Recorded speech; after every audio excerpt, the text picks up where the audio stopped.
Hey guys, this is Anime Ball Z here, and today we are going to be doing the first and opening part of What If Goku Was an Elite Saiyan. Please like the video to help with the video's algorithm and subscribe, it's totally free and you can unsubscribe when you want. I cannot give enough thanks and appreciation through words for how thankful I am for the amount of support I had for my last What If. It was amazing. Going part to part, seeing you guys' suggestions, critical feedback, it all fed right into the What If and made it amazing, and it was really fun to script and just make in general. I've really enjoyed making this channel much more collaborative as your suggestions almost directly affect how the channel runs. There's nothing much else I want to say in the intro, so without further ado, let's get into the video.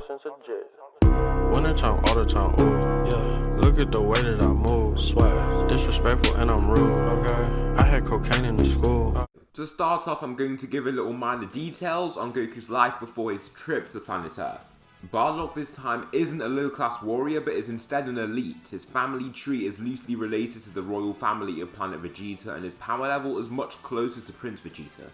We don't actually know King Vegeta's power level, but we can just assume Bardock's new power level will be more than 10,000. Goku's born with a much more promising power level, 600, however Bardock sees the vision and is worried about his son's health and life.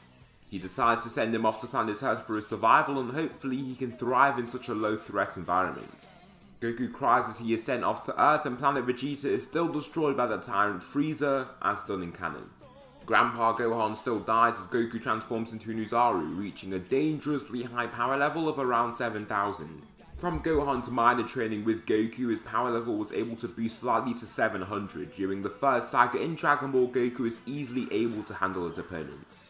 Everyone from the likes of Yamcha to Pilaf, once the full moon is out, he turns into an Uzaru and causes much more overall damage than in actual canon.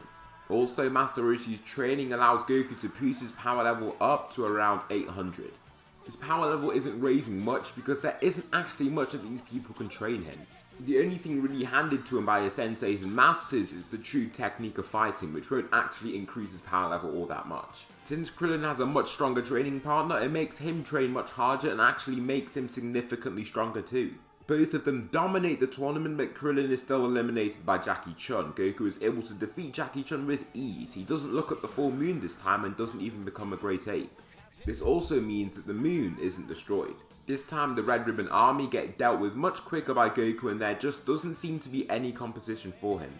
After these events take place, Goku is able to dominate the next tournament that he's in with Tien. Tien is able to show great power for his other fighters, but once he is up against Goku, he is dealt with quite swiftly. Goku, now with a power level reaching 850, is able to dominate the fighter and shows elite levels of fighting ability. The King Piccolo saga comes around, and Krillin this time is able to hold his own against Tambourine and actually drive him away. He doesn't actually succeed in defeating him, but he surprises Tambourine by his power. Once Goku faces Tambourine, he takes him out with ease, and once King Piccolo defeats Master Roshi and gets his youth, Goku doesn't even need to go and get something to gain strength, and with his power alone, he is able to defeat King Piccolo, but his son survives the battle still. Goku gets Kami's attention and is very willing to train him. He might have already surpassed him in raw power, but when it comes to fighting technique and techniques, Kami tops him.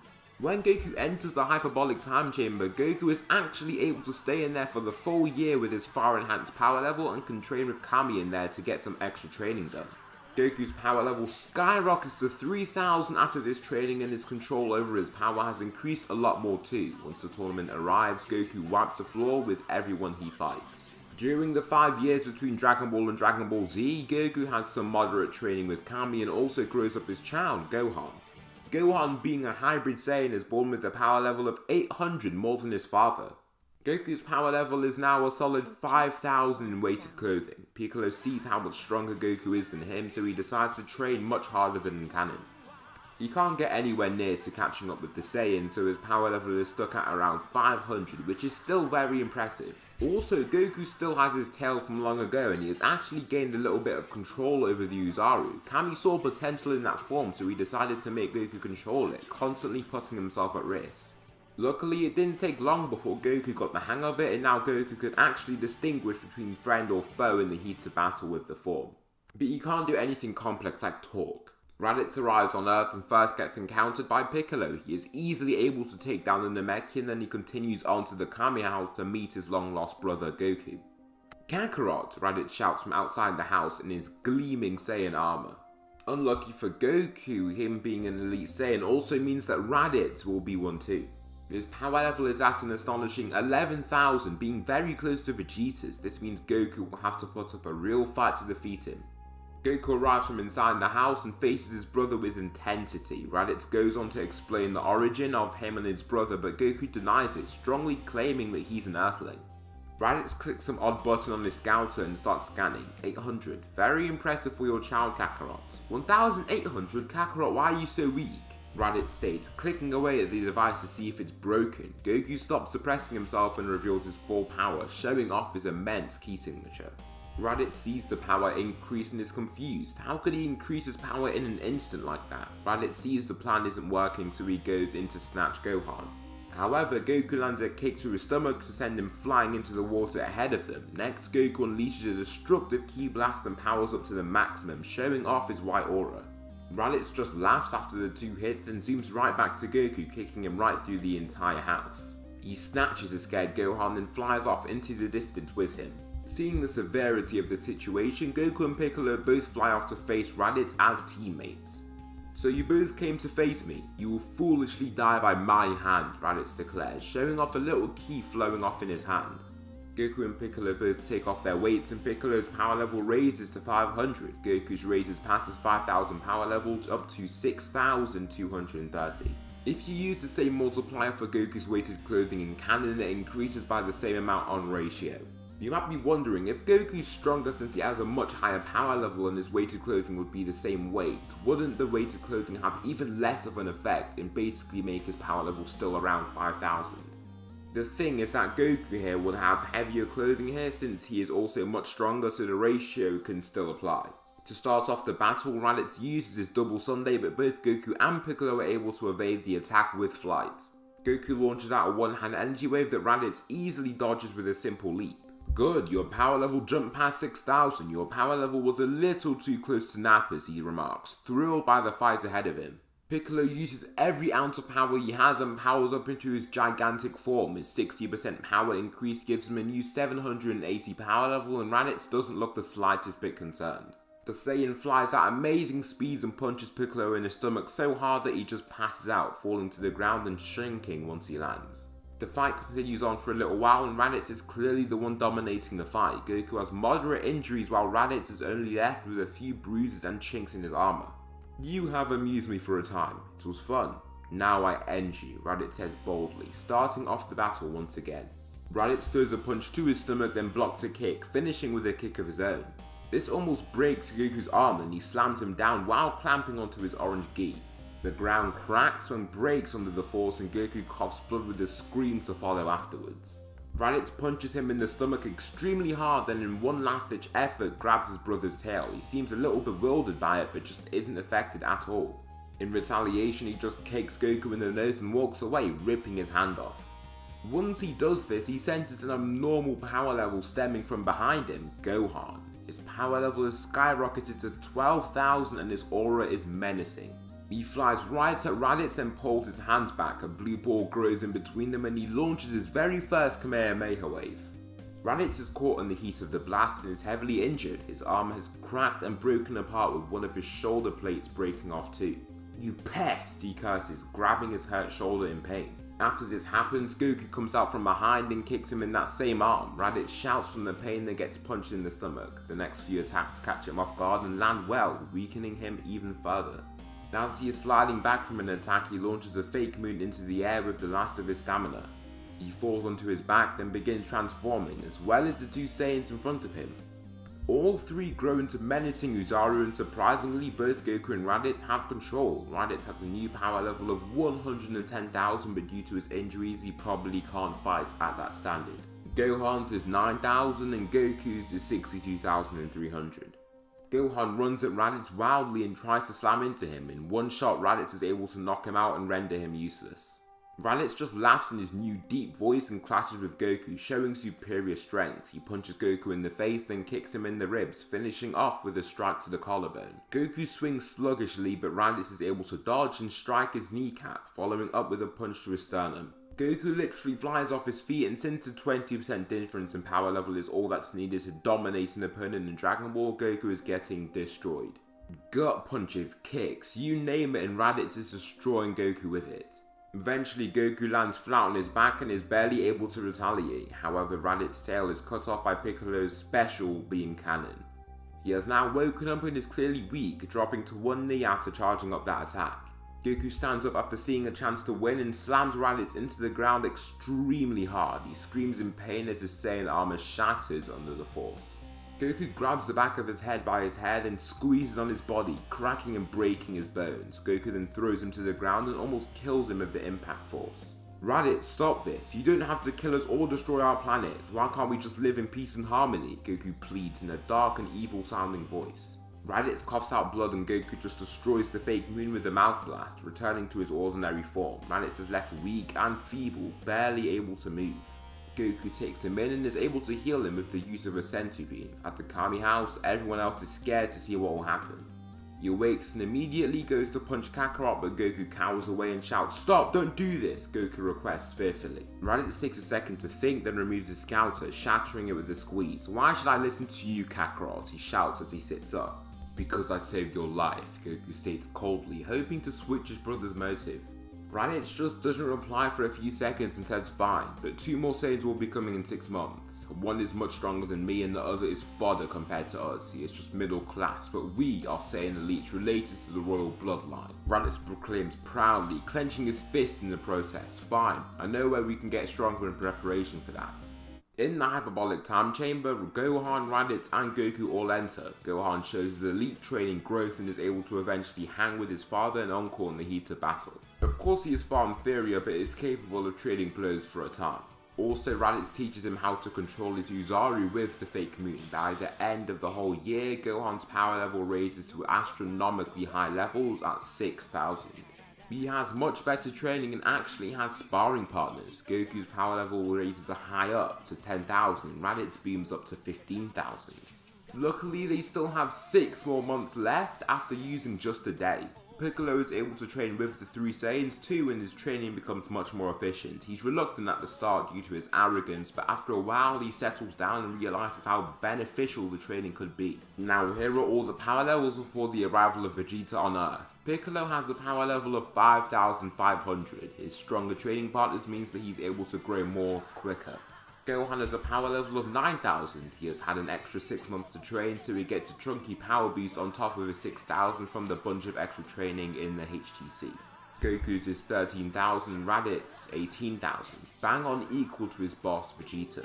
I believe these massive power boosts can be explained by the bunch of Zenkais the warriors received. With the constant supply of senzu beans from Goku, he is able to speed up their healing and provide them with Zenkais much quicker, much faster.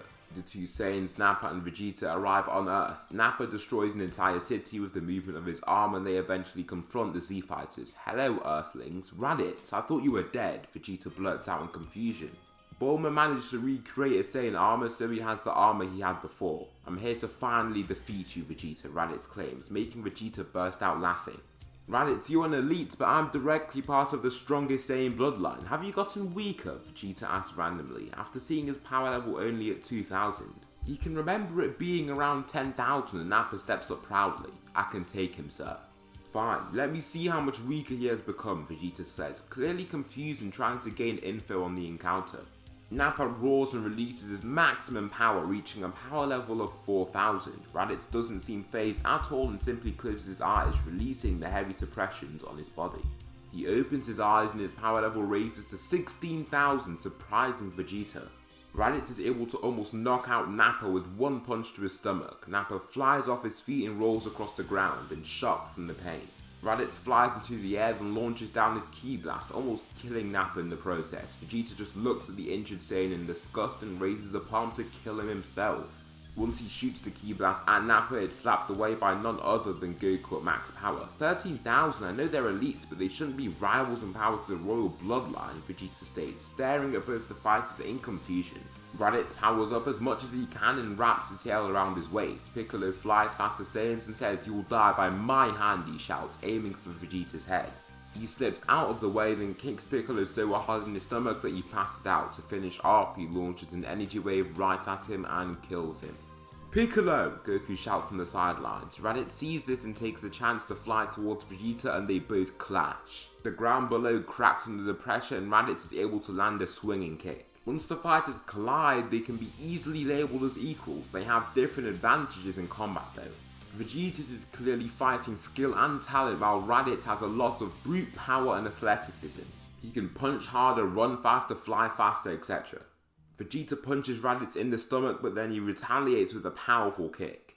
As he slides back, Raditz releases his powerful double Sunday attack. Vegeta blocks as the attack is too fast to evade or catch. He is left with moderate injuries and cracks in his armour, but nothing more than that.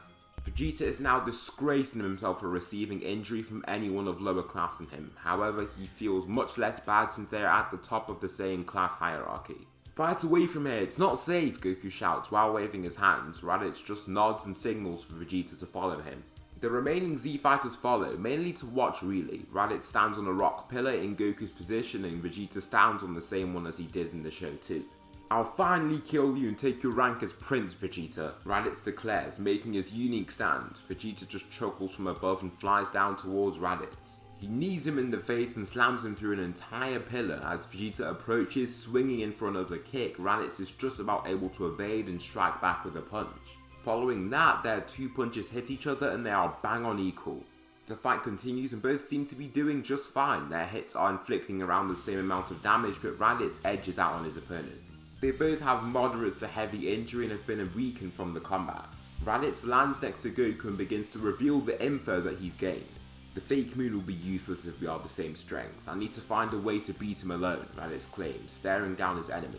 Yes, I have an idea. Kakarot, be ready when I say okay, Raditz asks, pointing to his brother. Goku nods and then he continues the fight with Vegeta.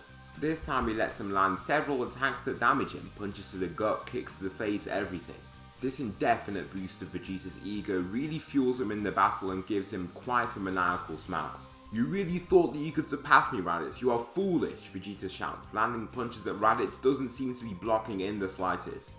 Once this happens, Raditz flies away and back to Goku. A Senzu Bean, he shouts, lifting his palm out. Goku throws one and he catches it. Sorry, Kakarot, Raditz says before diverting his path and making Vegeta slam into him. Goku actually gets quite hurt from this, but is able to kick Vegeta off and just about dodge a swing to his head.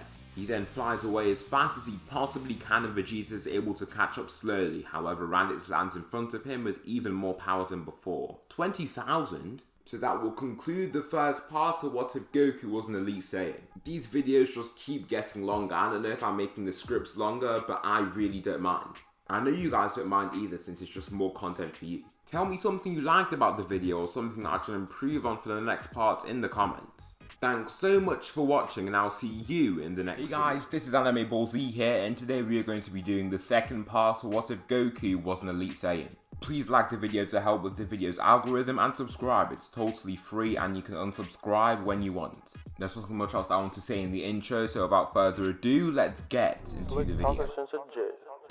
Winter time, all the time, ooh, yeah. Look at the way that I move, swag, disrespectful and I'm rude, okay? I had cocaine in the school. So, due to a plot inconsistency kindly highlighted to me in the comments, I shall change the overall framing to the early parts of this What If.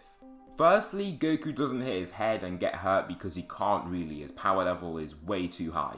Goku still kills Grandpa Gohan as an Uzaru and is an unruly kid, causing a lot of damage, playing around, etc. Now Goku is far more keen to face Master Roshi since he is strong, however Goku is still far stronger than him, so it's just boring to say the least. Master Roshi and Kami though are the people that soften Goku and allow him to be more kind-hearted, still being cold in battle though. He is still much more like a Saiyan. He's not the same as his Kan himself, but he's also far detached from the likes of an ordinary Saiyan.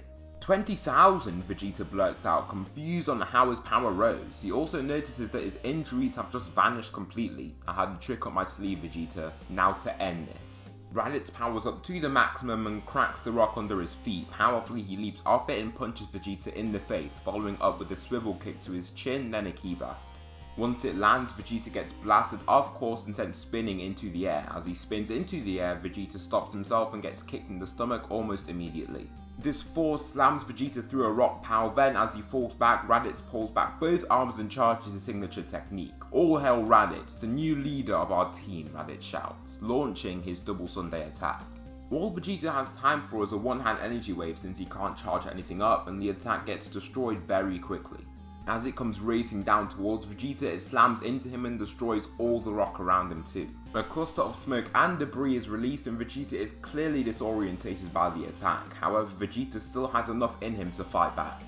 Raditz flies forwards and both fighters clash once again, only this time Raditz is the clear superior fighter in terms of strength. Before I claimed he was already stronger, but now the gap is even wider. Raditz swings out, but Vegeta is able to swerve under that attack and throw two powerful punches to Raditz's chest. The attacks are speedy and accurate, but Raditz just pulls up with a knee to his chin. As his body is launched upwards, Raditz stuns him with a ki blast to the head and a devastating blow to his sternum. The Saiyan Prince goes flying downwards but manages to stop himself right ahead of some rocks. "I'm the Prince of Saiyans, how dare you try and snatch my title like this," Vegeta shouts, powering up as much as he can. Rage fuels his every shout, but he is still weaker than the elite Raditz. He flies forward at full speed and aims right for his head. This telegraphed attack is easily evaded by Raditz and he lands a kick that sends him far into the air. The beating continues and Vegeta is literally beat to a pulp. His armor has completely gone off and he is left weak and bleeding pretty much everywhere. Left trembling and barely able to stand, Raditz just walks to him with practically unscathed armor. Vegeta trips over a rock as he continues to walk backwards, then he just throws his scouter directly at Raditz's eyes. The long-haired Saiyan kinda just dodges past this hit but then gets hit by a barrage of full power ki blasts. Once this happens, Raditz isn't able to see what's going on and Vegeta is able to sprint to his pod and take off immediately. Raditz just stares the pod down as he leaves and is satisfied to have defeated Vegeta finally. Goku lands next to him and says, "You did it." "As I should have. The Prince stands no chance against our bloodline. We will reign supreme over any warrior that comes against us, even you, Frieza." "Who's Frieza?" "You'll hear about him soon enough. Raditz is healed and everyone else is pretty much fine. All they need now are the Dragon Balls to save Piccolo." Raditz is quite reluctant, but he just tanks along anyway. It's not like he'll have anything to do on the planet. Once they start talking about getting the Dragon Balls, Raditz comes up with an idea.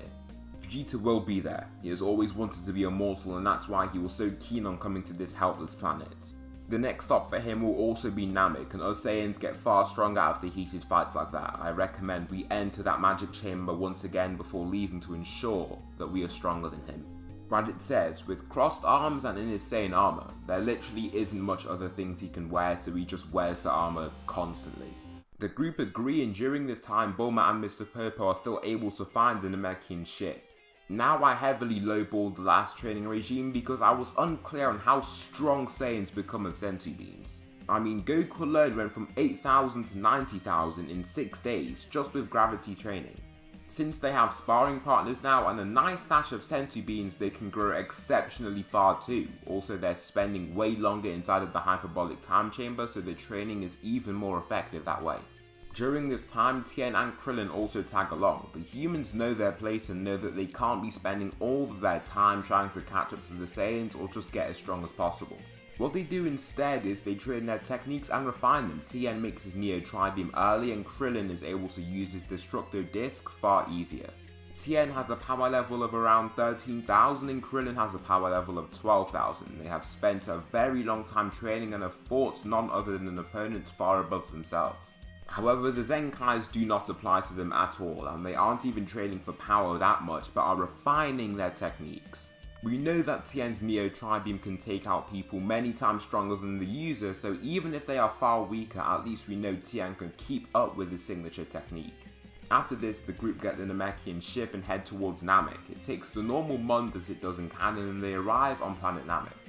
I will say that instead of the group being a day ahead of the canon, that Bulma and Mr. Popo find the ship faster because there aren't any injured fighters and they can get right on to getting the ship. During this trip, they train through the use of vision training and working out in general. This allows them to get a little stronger, and here are their listed power levels by the time they arrive.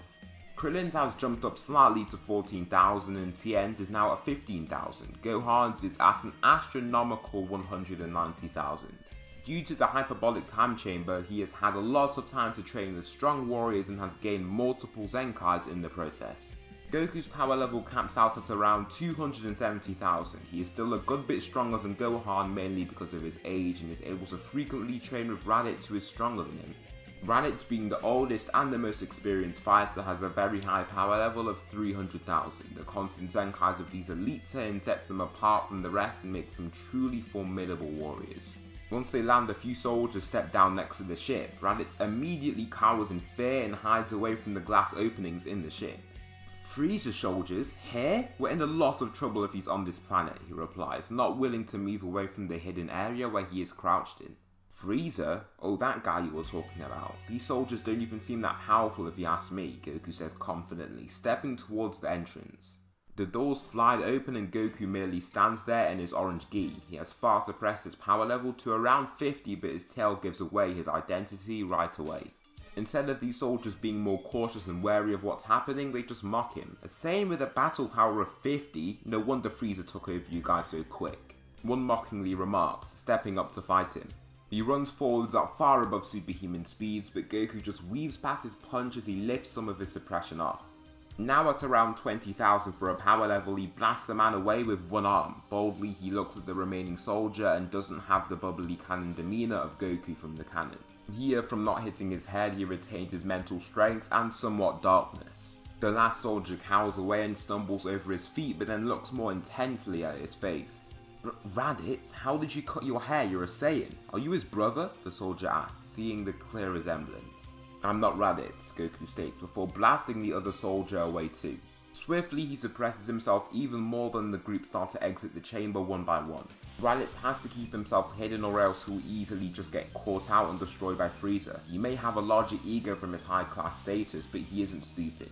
He knows that even if Saiyans could grow so strong so quickly, there had to be a reason to how he was able to control them with utmost ease. Once his power level fires up to this extent, Frieza, Zarbon and Dodoria all turn towards the massive 20,000 power level they have just detected. Zarbon and Dodoria aren't far above this, so it seems quite threatening to them that there is some unknown person in their lead. Be alert, once we see a power level anywhere remotely near to that power level we have just sensed again, eliminate them promptly, Frieza orders, continuing their somewhat successful quest for the Dragon Balls so far.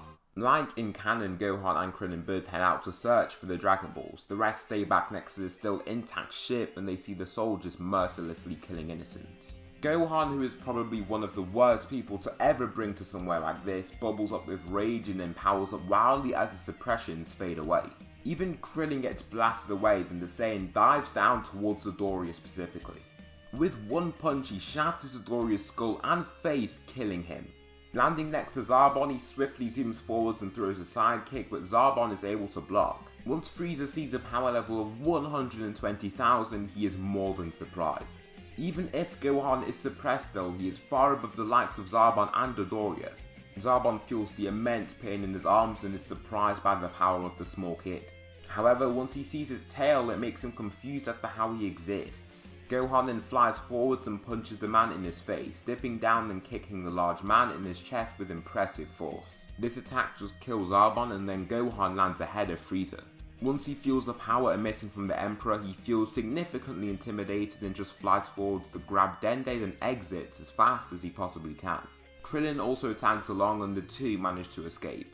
With these two warriors defeated, Frieza calls none other than the Ginyu Force far earlier than the canon continuity.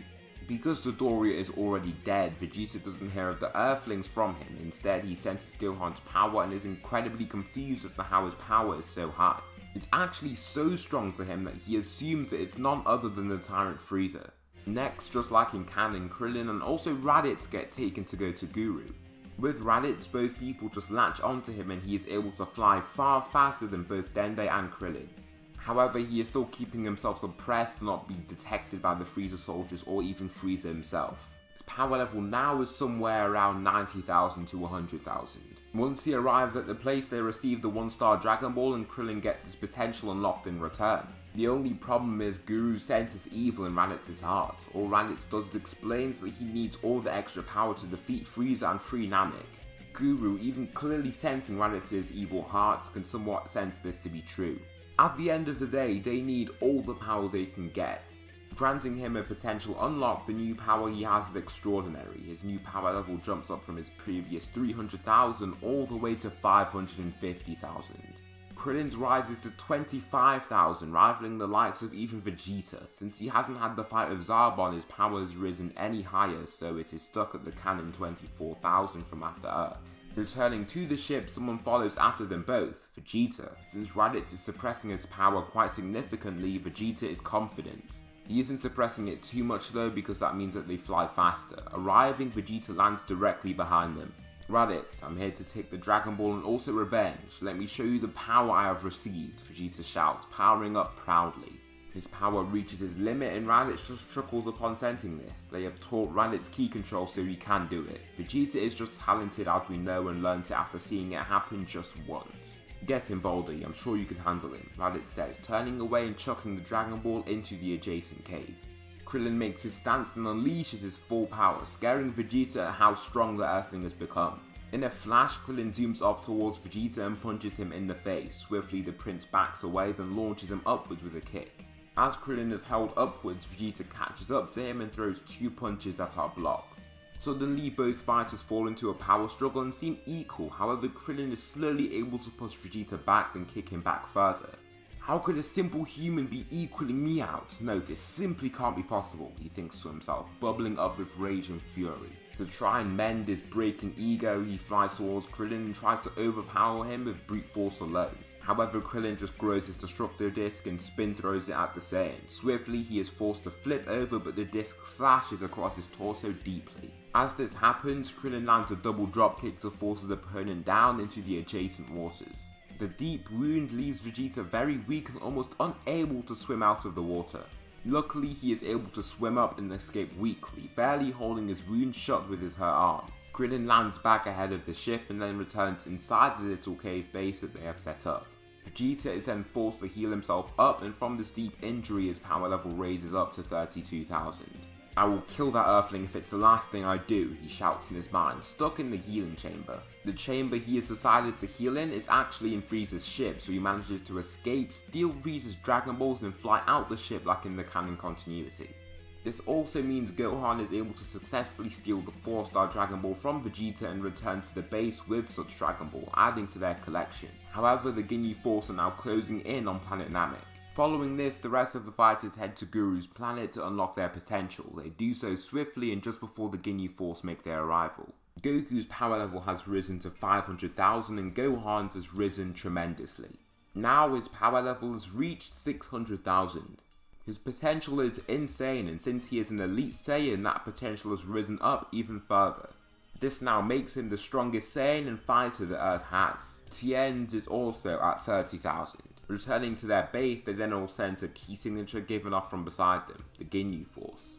Once they see the fighters, they turn to head towards them instead. You think they're strong? Tien asks, being the furthest from Goku and Gohan, who are extremely fast. No chance. I can sense it and I know I'm stronger than every single one of them, Goku says confidently, landing ahead of the Ginyu Force, who make their very odd pose. What are you doing? Goku asks, very confused and slightly bewildered by what the 5 warriors have just performed. We are the Ginyu Force, the strongest men under Frieza, and we are here to kill you as you are threats to Frieza's quest for immortality, Ginyu explained, stepping forward and clicking at his scouter. Ah, you have a power level of 70,000. I must admit you are strong, but you aren't strong enough to handle us all, Ginyu claims, making a fighting stance. How could you be so proud to say you are under someone? Also, don't believe everything that scouter tells you, Goku states, beginning his power up.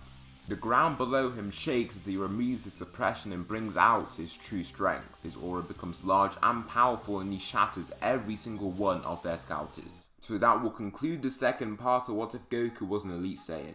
Tell me something you liked about the video, something that I should improve on for the next part in the comments. Thanks so much for watching and I'll see you in the next video. Hey guys, this is Anime Ball Z here and today we are going to be doing the third part of What If Goku Was an Elite Saiyan. Please like to help with the video's algorithm and subscribe. It's totally free and you can unsubscribe when you want. I just want to thank you all for the support on this What If. It's been amazing and I just can't wait to release the rest of the parts for you guys. There's nothing much else I want to say in the intro, so without further ado, let's get to the video. Winter time, all the time, ooh, yeah. Look at the way that I move, swag, disrespectful and I'm rude, okay. I had cocaine in the school. In a flash, he zooms forward and stabs his hand directly through Ginyu's chest, killing him. His body just drops as he is left devoid of life, and Goku blasts away Goldo with one ki blast. Next, he dodges every attack that comes from Burton and blasts open his stomach with a full force kick. Left with a grave injury, Goku shoots an energy wave at his head and kills him. Next, Goku dodges attacks from Jace and Raccoon with ease and seems to appear behind them. In one go, he shoots 2 individual ki blasts through their chests and kills them both. Unlike in the canon, Goku doesn't really have that much of a resistance to killing people if he needs to. With all of the Ginyu Force gone just like that, the 3 fighters just return to their base as if nothing even happened. Once this happens, Vegeta flies right back to the Saiyans in human space to steal the rest of their Dragon Balls. While flying, he just sees the entire Ginyu Force left in a closed pile, dead. What in the world? They killed the entire Ginyu Force with such ease. How could they have done something like this? That Earthling doesn't even have enough power to face me now. Could Raditz be a Super Saiyan? Vegeta asks in confusion. With the Dragon Balls apart from each other, Purunga just isn't summoned right now. Vegeta does arrive at their base, then arrogantly shoots several ki blasts at it.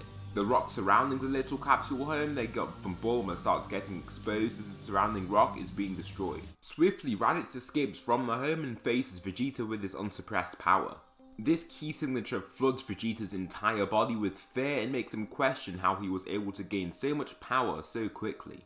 Even with this, Vegeta cannot accept surrendering and flies right at Raditz to try and fight him. He throws several attacks, but Raditz dodges every single one and just sidesteps 10 meters away from him.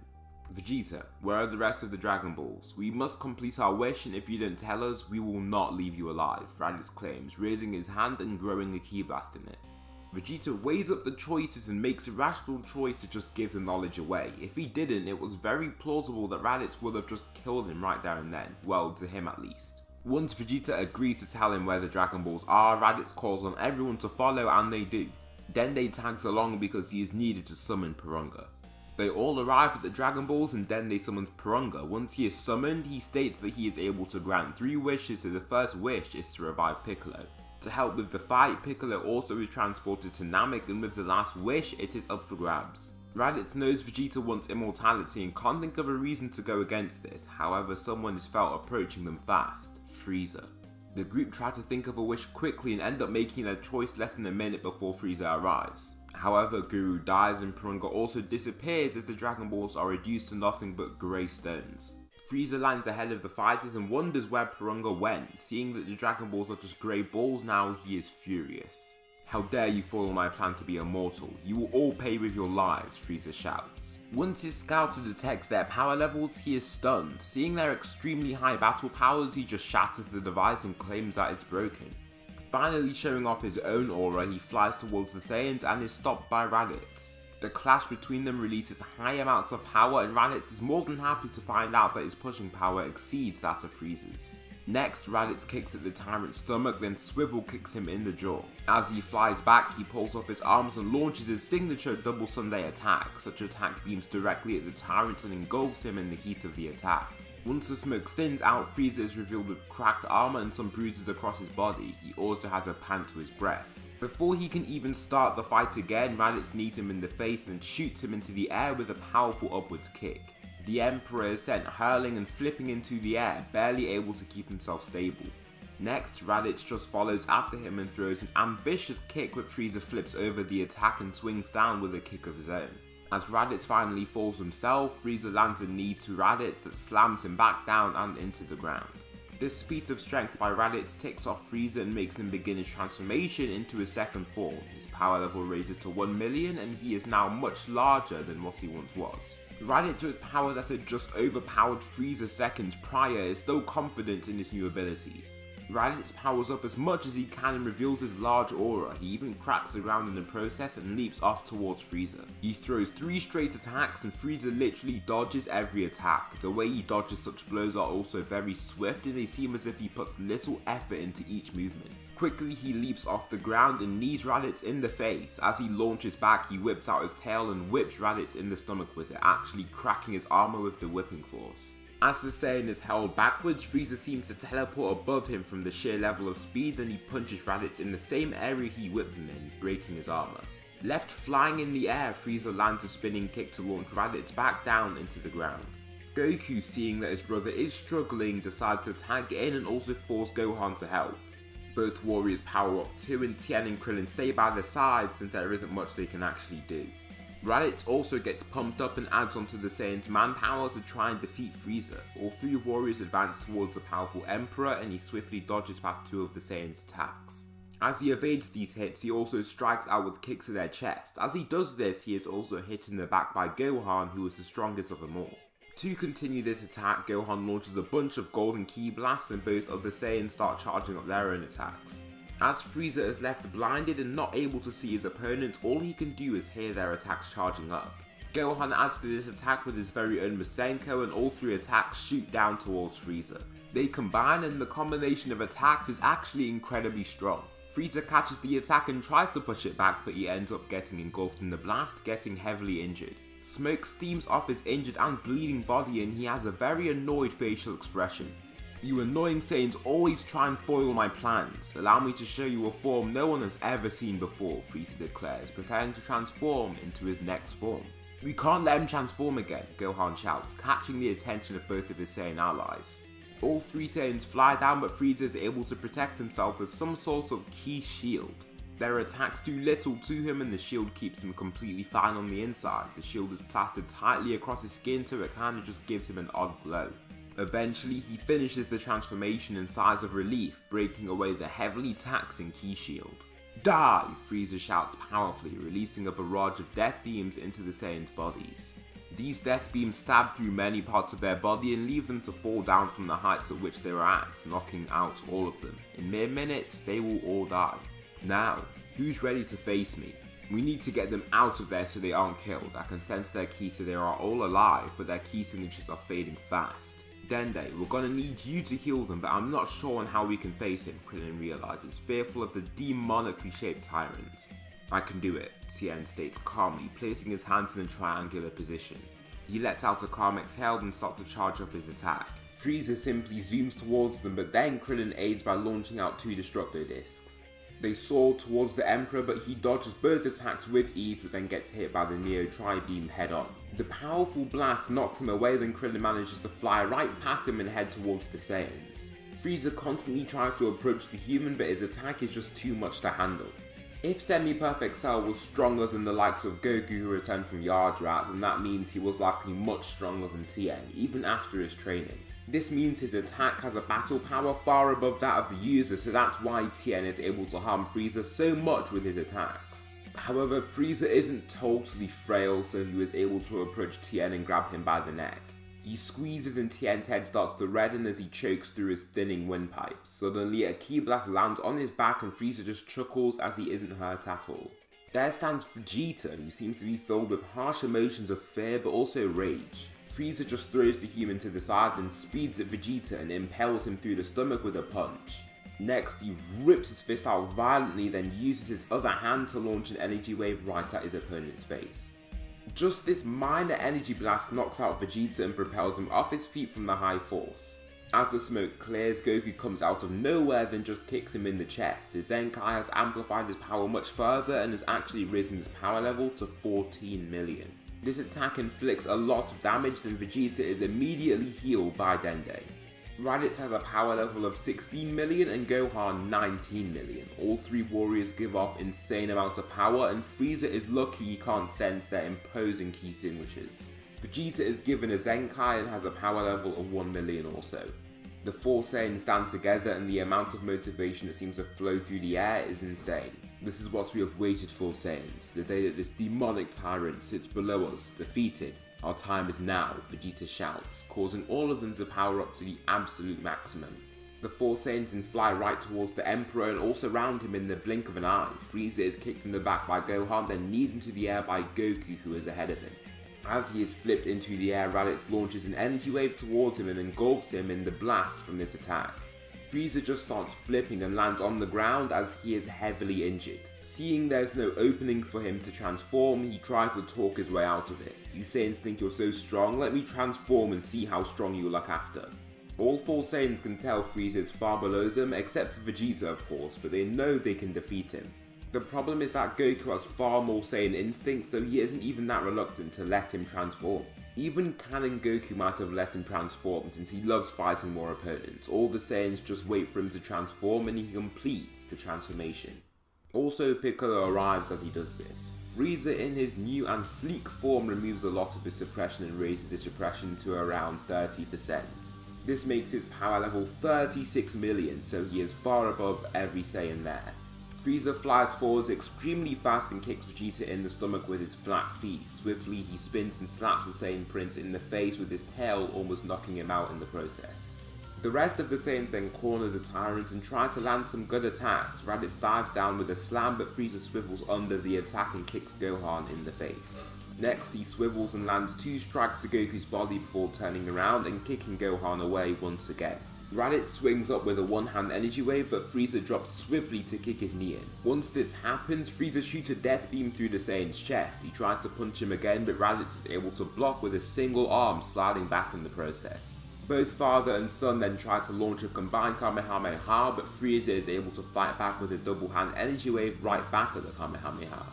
The charging time was quite low and their combined power levels exceed Frieza, so they are able to overpower Frieza in the blast and hit him directly.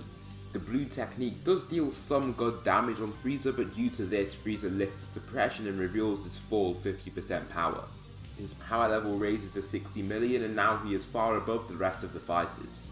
Raditz, who is slightly injured by the death beam, gets speed blitzed by Frieza. The Tyrant throws a barrage of attacks and just manhandles the other 2 Saiyans with brute force. The Saiyans are left heavily weakened and Vegeta is stunned by what he's seen. We've been defeated once again? No, this can't be true. I cannot let my race or myself fall behind again. I will not be subject to this madman's tyranny any longer, Vegeta thinks to himself, shaking with anger. The ground trembles under his feet and his aura takes effect. His teeth slam together and grit against each other as he clenches his fists so hard they bleed. Looking up at the Emperor, his eyes flash blue and strike fear into his arch-nemesis. Looking back down, he lets out a powerful scream and hones in on his bubbling range to ascend into the next form. Super Saiyan. His golden hair flashes and shines under the beautiful blue light of the sky and his aura is gracious to say the least. Frieza's eyes don't move off him or even blink as shock and astoundment keeps him frozen in place. Vegeta, now with his Saiyan instincts enhanced by his new form, flies forwards with his new Saiyan form. With his rage boost, his power level is initially above that of even Frieza. I'd say around 70 million, although it fluctuates between 65 million and 75 million because it's totally dependent on his emotions, which aren't stable. Vegeta manages to catch Frieza off guard with a punch to his face. As Frieza is propelled backwards, Vegeta swivels to land a kick to his face once again. In reaction, Frieza swings out for a kick of his own, but the Super Saiyan sidesteps twice to evade this attack, then kicks him in his back. Being knocked forwards, he turns to try and land a cheap shot, but Vegeta launches out a one-hand energy wave that is golden in colour. Frieza gets sent flying backwards and is moderately injured from these attacks, but flies right back at Vegeta and tries to punch him again. He throws a punch to Vegeta, blocks and is hit twice by him. Slightly overextending to the Emperor, he is hit in the chin by his foot. Knocking back a step, he is kicked in the stomach, then hit by a large ki blast. Powerfully, the golden-haired Saiyan knocks away the blast with a powerful swipe, much to Frieza's surprise. Energy Blast doesn't even injure Vegeta and the Saiyan flies right back towards him immediately after this. Continuing battle, Vegeta is clearly the more powerful fighter. As his rage boost depletes, he still stays stronger than Frieza as he continues to get more and more injured. Frieza, now seeing his demise is close, utilizes the Saiyan's ego. Vegeta, do you really want to fight me when I'm as weak as this? How about I give you a better challenge? I will be stronger than you, Frieza. Do as you please, Vegeta states, simply waiting for him to transform. Krillin, watching from the sidelines, immediately sees the problem with the Saiyans. Why do you guys do that? Goku just turns and asks, do what? Piccolo then gets agitated and replies for Krillin, you guys have the power to overpower your foes, but mindlessly let them get stronger for the sake of the battle. I don't believe what Frieza just said is a bluff, as he has just transformed multiple times. who knows what power he has left? This decision that Vegeta decided to choose could cost the planet of Namek and all of its inhabitants, including us. So that will conclude the third part, or what if Goku was an Elite Saiyan? Tell me something you liked about the video in the comments, or something that you think I should improve on for the next part. If you find any plot holes and inconsistencies, that would be very appreciated by me. Thanks so much for watching, and I'll see you in the next video. Guys, this is Anime Ball Z here, and today we are going to be doing the fourth part, or what if Goku was an Elite Saiyan? Sorry for the somewhat long wait, but I'm definitely going to be coming with more videos and parts of this what if for you guys. I really think it's going good so far, and I really think you're going to enjoy what I have in store for you. Please like the video to help with this algorithm, and subscribe. It's totally free and you can unsubscribe when you want. There's nothing much else I want to say in the intro, so without further ado, let's get into the video. Wintertime, all the time, ooh, yeah. Look at the way that I move, swag, disrespectful and I'm rude, okay. I had cocaine in the school. Frieza screams and releases his aura to then buff up into his 120 million power level max form. Vegeta isn't fazed by this power up, but this is due to his arrogance getting the better of him. In reality, Frieza is more than twice his strength now. He powers up to the absolute maximum and is only able to reach a power level of 50 million. He flies forwards and throws a punch at Frieza, but it's easily evaded. Frieza then lifts his legs to strike out with 2 kicks to the Saiyan's head. These 2 kicks knock him off his feet and send him flying meters away. Frieza then throws 3 more powerful attacks that Vegeta just can't handle. He violently swings outwards to try and attack him, but the attacks just miss. As his lower body is left open, Frieza kicks him in the stomach, then launches out a powerful one-hand energy wave. Vegeta is sent flying back, and as he stumbles back, he falls out of his Super Saiyan form. As this happens, everyone gets cautious and the Saiyans run right in to try and help with defeating the Tyrant. Their power levels are extremely low compared to his, and because of this, they get destroyed. Frieza throws a swinging kick at Gohan and the noise of his jaw cracking can be heard. Next, he launches out a one-hand energy wave at Raditz to launch him into the air. As this happens, Goku then clashes with Frieza, and this is the first of the group to evade one of his attacks. However, he just gets elbowed in the spine and slammed to the ground with a spinning downwards kick. A small crater is formed from this hit, and Goku is barely able to get back onto his feet. With the 3 Saiyans taken out so quickly like this, they are all losing options. Gohan, being the least affected since he is the strongest of the 3, stands and is bubbling with his signature rage. His aura starts to flow around him and the ground rumbles under the power that he emits. His eyes become bloodshot from his anger, and he can't stand watching his own father and friends be tortured by this mad emperor.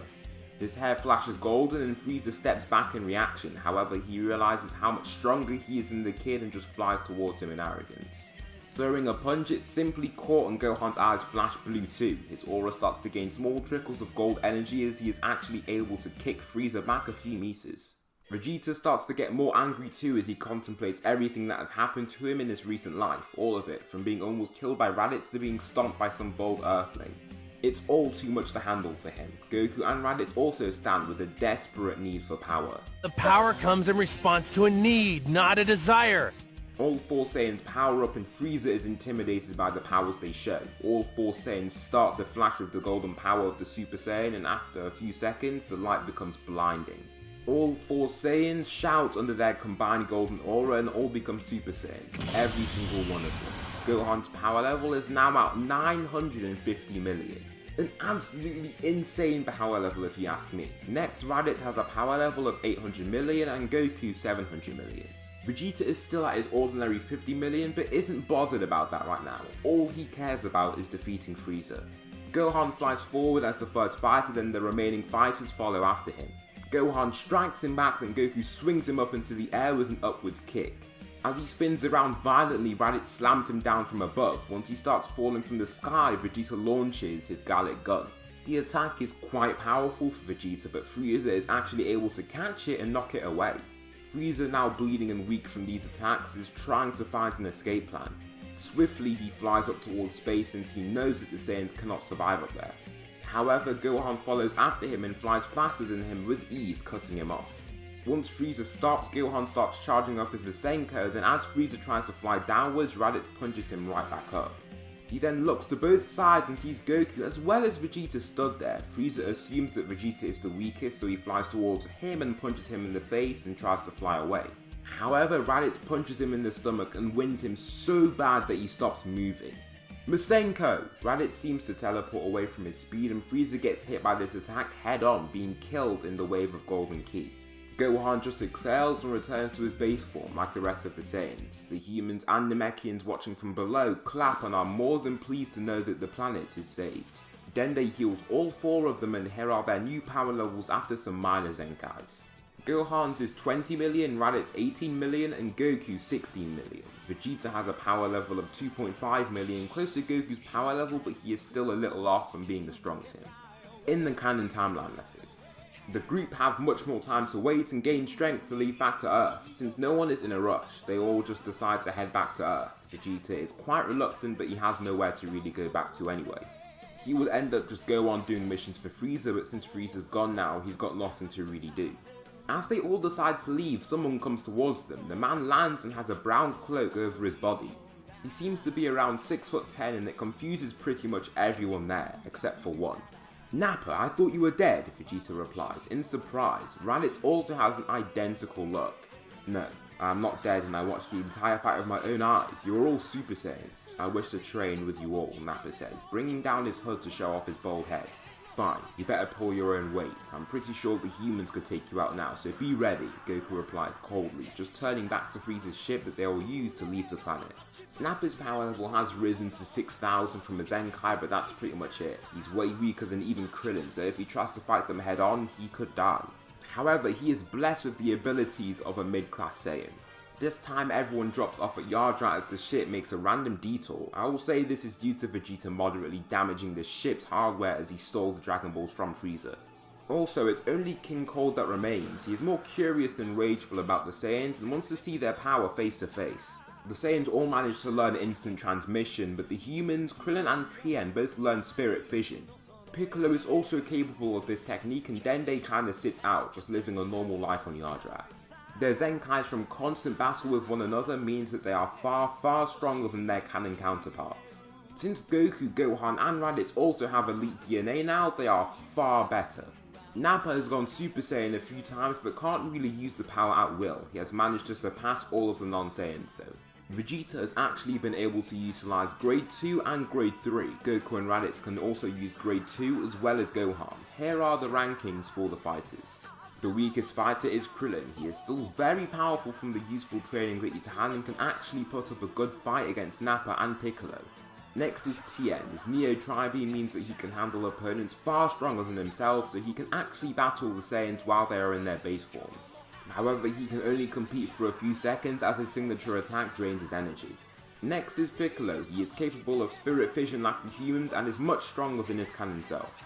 The weakest Saiyan has to be Nappa, and it's Nappa by a long shot. He's barely capable of Super Saiyan at times, so this means he can't even compete with the others when they are at their full power. Although his base power is commendable and he has some good techniques like his mouth energy wave. Next is Raditz. Raditz hasn't been the best with the concept of Yardratian training, so he hasn't been able to grow the most from it. He has just managed to gain the power of instant transmission and uses it in junction with his Double Sunday to form the instant Double Sunday. His Super Saiyan Grade 2 is also named Super Raditz by him, alongside Vegeta. Next is Goku. With Goku's in-canon potential and also being an elite Saiyan, he has surpassed Raditz. Also, he is far more capable of Yardrat training and was able to learn instant transmission and was on the verge of learning spirit fission. The strongest, surprisingly, is Gohan. Due to the hyperbolic time training, he actually looks himself in the Cell games, so he is physically much older than his calendar age. His Grade 2 is just too much for Ultra Super Saiyan Vegeta since he becomes so slow while doing the technique. He is also stronger than Super Vegeta too. The group return to Earth and the people on Earth haven't actually done much. The Namekians are never there and Guru manages to make one of his subordinates the Grand Elder. This means Purunga lives on and so do the Namekians. Future Trunks deals with King Cold with ease and the rest of the fighters arrive. Piccolo managed to talk with King Kai and stop them from transporting the group back to Earth because he was actually there for a short amount of time. Once they get back, Trunks is more than surprised. Half of the people there he doesn't recognize in the slightest. Immediately he just sees Goku and asks to fight him lightly. Goku isn't as calm as the Goku Trunks has heard of, so he doesn't take the fight lightly. So you're a Super Saiyan too. Let's see what you've got, he replies, powering up into his Grade 2 form. Trunks is taken aback by the muscle mass increase but just continues and transforms into Super Saiyan also. Violently he approaches him and swings his sword, but Goku just kicks at his chest, knocking him out of Super Saiyan. He flies through an entire rock wall and Goku even looks at his steaming shoe in surprise. Also, Vegeta, Raditz and Nappa still wear Saiyan armor as they refuse to wear the ugly Ardratian clothing. They all rock their original armor, but Vegeta gets rid of his shoulder pads. Nappa and Raditz still have theirs though. How are you so strong? How did you get so muscly like that? Trunks asks, walking back with a bad injury on his back. We trained and got stronger. You don't seem to have done much. Who are you and why are you here? Goku asks, returning to his base form. He explains all of the info to just Goku and he gets the gist of what's going on. Trunks leaves and the group get ready for the androids. Goku, Raditz, Gohan and Piccolo group up to do some training while Vegeta and Nappa train on their own. Nappa is also able to use the gravity chamber to increase his level of training. From his high level training with Vegeta, he is able to reach the level of Vegeta at this time in the canon timeline. Basically meaning that Nappa from this What If is equal to canon Vegeta. Piccolo has also decided to fuse with Kami early as he is clearly lagging behind the Saiyans. Now he is around equal to the Uzaru forms of the Saiyans, but he isn't near their Super Saiyan forms though. Vegeta, Gohan, Goku and Raditz have Super Saiyan 2, but Nappa is lagging behind slightly. Nappa now has Super Saiyan grade 1 and 2, so is doing somewhat well for himself. Tien, Krillin and Yamcha all train together and manage to actually make some good progress. Tien has negated most of the detriments when using his Neo Tri-Beam. Krillin can also use his Destructive Disc well and can actually spit out many of them in a short time if needed.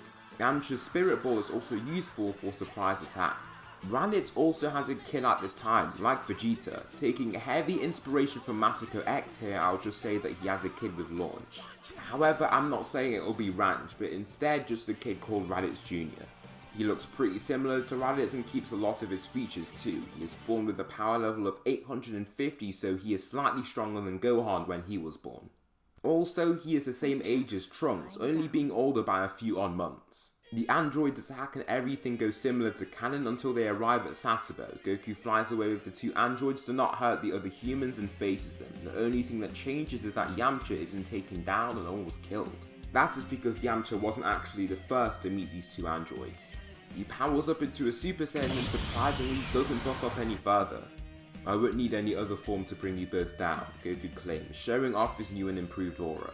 Swiftly he blasts off his feet and catches Dr. Gero off guard by how fast he is. Goku punches him in the face and doesn't hold back with the punch. Due to this, his head seems to crack out of place and spin 180 degrees. However, he is still alive. Android 19 comes from behind Goku to try and attack and kill him. However, Goku blocks and spin kicks the android away, destroying a good chunk of its parts. As Dr. Gero tries to fire down an energy beam, Goku zooms away with flight then shoots out several ki blasts to Android 19 that chases him. These attacks completely destroy 19 and Goku launches a one-hand energy wave to vaporize the weak android. Immediately, Dr. Gero weighs up the odds and flies away at top speed to try and activate the other androids. These androids being Android 17 and 18. The group might be stronger, but if they don't use Super Saiyan, they are far outmatched. The only people here who can actually catch up to him are Piccolo and Goku. Both fighters follow after him and actually close in on him quite quickly. However, Goku is visibly breathing as he does this and Piccolo is quite confused. Swiveling around, Dr. Gero shoots out his signature photon wave and goes on to activate Android 17 and 18. Goku reverts to his base and starts panting uncontrollably, feeling incredibly weak. He then falls as he passes out, but Yamcha catches him and gets him back to his home to rest and heal. Gohan, who is the strongest, stays further ahead of the rest of the fighters to try and scout out the area. In seconds, he sees the androids flying off into the distance. This makes him catch up to them and he is very confused as to what's going on. Where are you going? He states calmly, awaiting a response. We're not here for any of you, Gohan, we're here for your father, Goku, Android 17 says in a patronizing tone, since he is young. Gohan just doesn't get affected by this and doesn't move either. I'm not going to let you do anything to my father, he shouts, beginning to ascend into the next form. Both of them are already surprised by his blonde hair, but then he ascends into Super Saiyan 2. His electricity crackles around his body and his hair stands on end, resembling himself in the Cell games. In a fit of rage, he zooms forwards and punches 18. His fist rips through her chest and he launches an energy beam with his open hand. 18 is propelled downwards and is heavily injured, leaving 17 to fight Gohan. They both clash and Gohan punches him away with his slam alone. As the android is jerked backwards, Gohan punches him in the stomach, then swivel kicks higher up acrobatically. As he zooms upwards, Gohan screams and releases a massive ki blast, destroying Android 17 in the blasts. All that is left are his clothes and a bit of metal that all drop to the ground. "You're mine," 18 shouts towards Gohan, flying up without the slightest bit of tiredness in her voice. She punches him in the chest and there's literally no movement from him whatsoever. He just punches her in the face and kicks her in the stomach, throwing her meters back. Blood is also released in between them. Android 18 flies up to him to try and land a powerful blow, but Gohan just screams and launches a Kamehameha, vaporizing her body in the blast. The two androids have been defeated just like that, and Gohan is pretty much unscathed. Just as Gohan is about to leave, the third android makes his appearance, Android 16. He takes off the ends of his arms and launches a powerful ki blast. Since Gohan has reverted to his base, he is now vulnerable. The ki blasts hit him, they hit him hard. They cause a lot of damage and he is left very injured. 16 then takes the chance to fly right at him and throw some attacks of his own. However, Gohan shouts and transforms into his Super Saiyan Grade 2 form. His muscles enlarge, but not at the cost of his speed, and he flies directly at 16. They clash and Gohan is clearly stronger. 16's arm literally breaks from the collision and Gohan launches another beam of energy to destroy him entirely. All that is left is his head and lower legs that just fall to the ground. So that will conclude the fourth part of What If Goku Was an Elite Saiyan. Tell me something you liked about the video or something I should improve on for the next part. Thanks for all the support on this What If, it's been doing really well lately. And I plan to continue this What If on until the very last arc of the Dragon Ball Super manga. Thanks so much for watching and I'll see you in the next video. Hey guys, this is Anime Ball Z here and today we're going to be doing the fifth part of What If Goku Was an Elite Saiyan. Please like the video to help with the video's algorithm and subscribe, it's totally free and you can unsubscribe when you want. There's nothing much else I want to say in the intro, so without further ado, let's get into the video. Winter time, all the time, ooh, yeah. Look at the way that I move, swag, disrespectful and I'm rude, okay. I had cocaine in the school. Gohan then returns to his base form and flies back to the group, who seem to have destroyed the threat. Trunks, who thought they would be a true challenge, is shocked. Also, I just want to address that the androids are even stronger in this What If. This is due to Dr. Gero seeing that the people that he would face in the future were way stronger than canon. This means he tries his absolute hardest to try and match the powers of the Saiyans, but I just don't think he would be able to. This is why the androids are so weak compared to the Saiyans, even with Dr. Gero's knowledge of their increased strength. I mean, Trunks did see pretty much the entire world get put into ruin because of the androids, and now he's just seen these two androids get destroyed by single attacks by not even Goku but his son. Also, the fact that the others aren't even that surprised of his strength makes him wonder if the others are just as strong, or maybe even stronger. You did it! You saved your world! Trunks shouts in happiness and slight confusion. Vegeta just scoffs and looks back to the Saiyan in disgust. Your world was destroyed by those three weaklings. How could you call yourself a Saiyan if that is all you can do? Vegeta replies in annoyance, ashamed of Trunks' clear weakness. Well, compared to them, that is. It wasn't easy for me. You guys were much weaker in my timeline than here, and I'm not too sure why. Also, I don't know those two over there. Once he points towards Nappa and Raditz. Vegeta just scoffs and turns back to pretty much leave, as they have done what they were set out to do very, very easily. However, the group simultaneously then sent some odd ki in the distance. A peculiar amalgamation of Frieza's ki, King Cold's ki, and many others that they know, even including themselves. Trunks then decides that they should check it out, and this is what they do. They fly in a group and Gohan is at the head of the group with Raditz right behind him.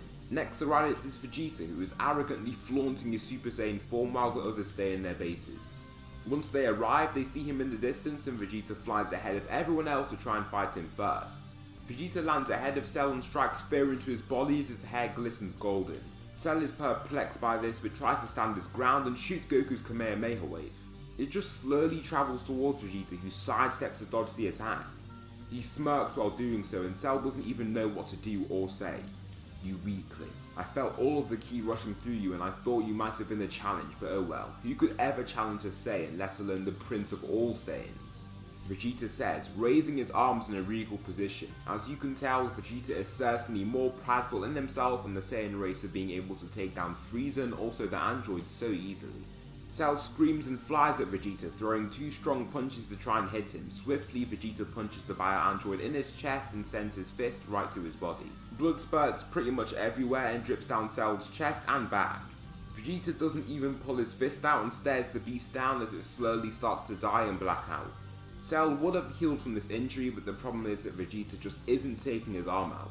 In about 20 seconds, Cell dies and is left on the pavement as the Saiyan Prince just flies away as if nothing actually happened. Just to say, this Cell that was defeated was actually stronger than the canon Cell as well. Goku, Gohan and Raditz all possess elite Saiyan DNA now, so Cell has to become stronger because of this. However, even if Cell got 10 times stronger, this event that just took place is still accurate. 10 times is also a hefty boost since Cell isn't just made of Saiyan DNA, he also has King Cold's DNA and Frieza's DNA in his body, alongside others that aren't Saiyans. The androids have been dealt with rather easily and with no effort at that, and with this, the Cell saga pretty much comes to an end. Trunks destroys the lab so Present Cell isn't a thing and decides to train with his father, Vegeta, so he is strong enough when he returns to his own timeline. Now Trunks had the potential to surpass his father in canon, which he did, but here that's just far too outlandish. I'd say he becomes on the level of Goku in the Cell game, so a little weaker than Cell game Gohan. He also has access to Super Saiyan Grade 2 and 3. He returns to his own timeline and just completely destroys the androids and Cell like in canon. However, this time it's far worse since he grew more in the hyperbolic time chamber with a stronger sparring partner. 7 years pass and Gohan still decides to go to school and train, only this time the training is far more light and isn't actually the main focus of his life. Since he was so strong before, he is actually still pretty strong. He is capable of going Super Saiyan 2 but with a pretty heavy stamina drain. His endurance has gotten much worse, so the form just takes a lot out of him to complete. This time Raditz Jr., Goten and Trunks all train together. Sadly, Nappa doesn't have a child as I just don't think he would. After seeing Vegeta lose his steady growth and power after gaining a family, he wants to stay focused so he can actually surpass him. Now he is around half the overall power of Vegeta, but that large gap is narrowing constantly. The humans have laid back also, and Raditz is also laying back a little. Since Goku is a bit naive when it comes to actually raising a child, he still stays on his A game and actually acquires Super Saiyan 3 in just 4 years of the peaceful training. Nappa can go Super Saiyan 2, and as of now, Goku is the only Super Saiyan 3 user from everyone getting families and laying down a little. Pretty much all the adult Saiyans have attained the Super Saiyan form though. For the kids, there is a clear power ranking between them. Trunks is the weakest. He might be a year older than Goten, but his arrogance is just too much, so he doesn't train anywhere near as hard. This makes him tail behind Goten. Raditz Jr. is the strongest as he is months older than Trunks and more than a year older than Goten.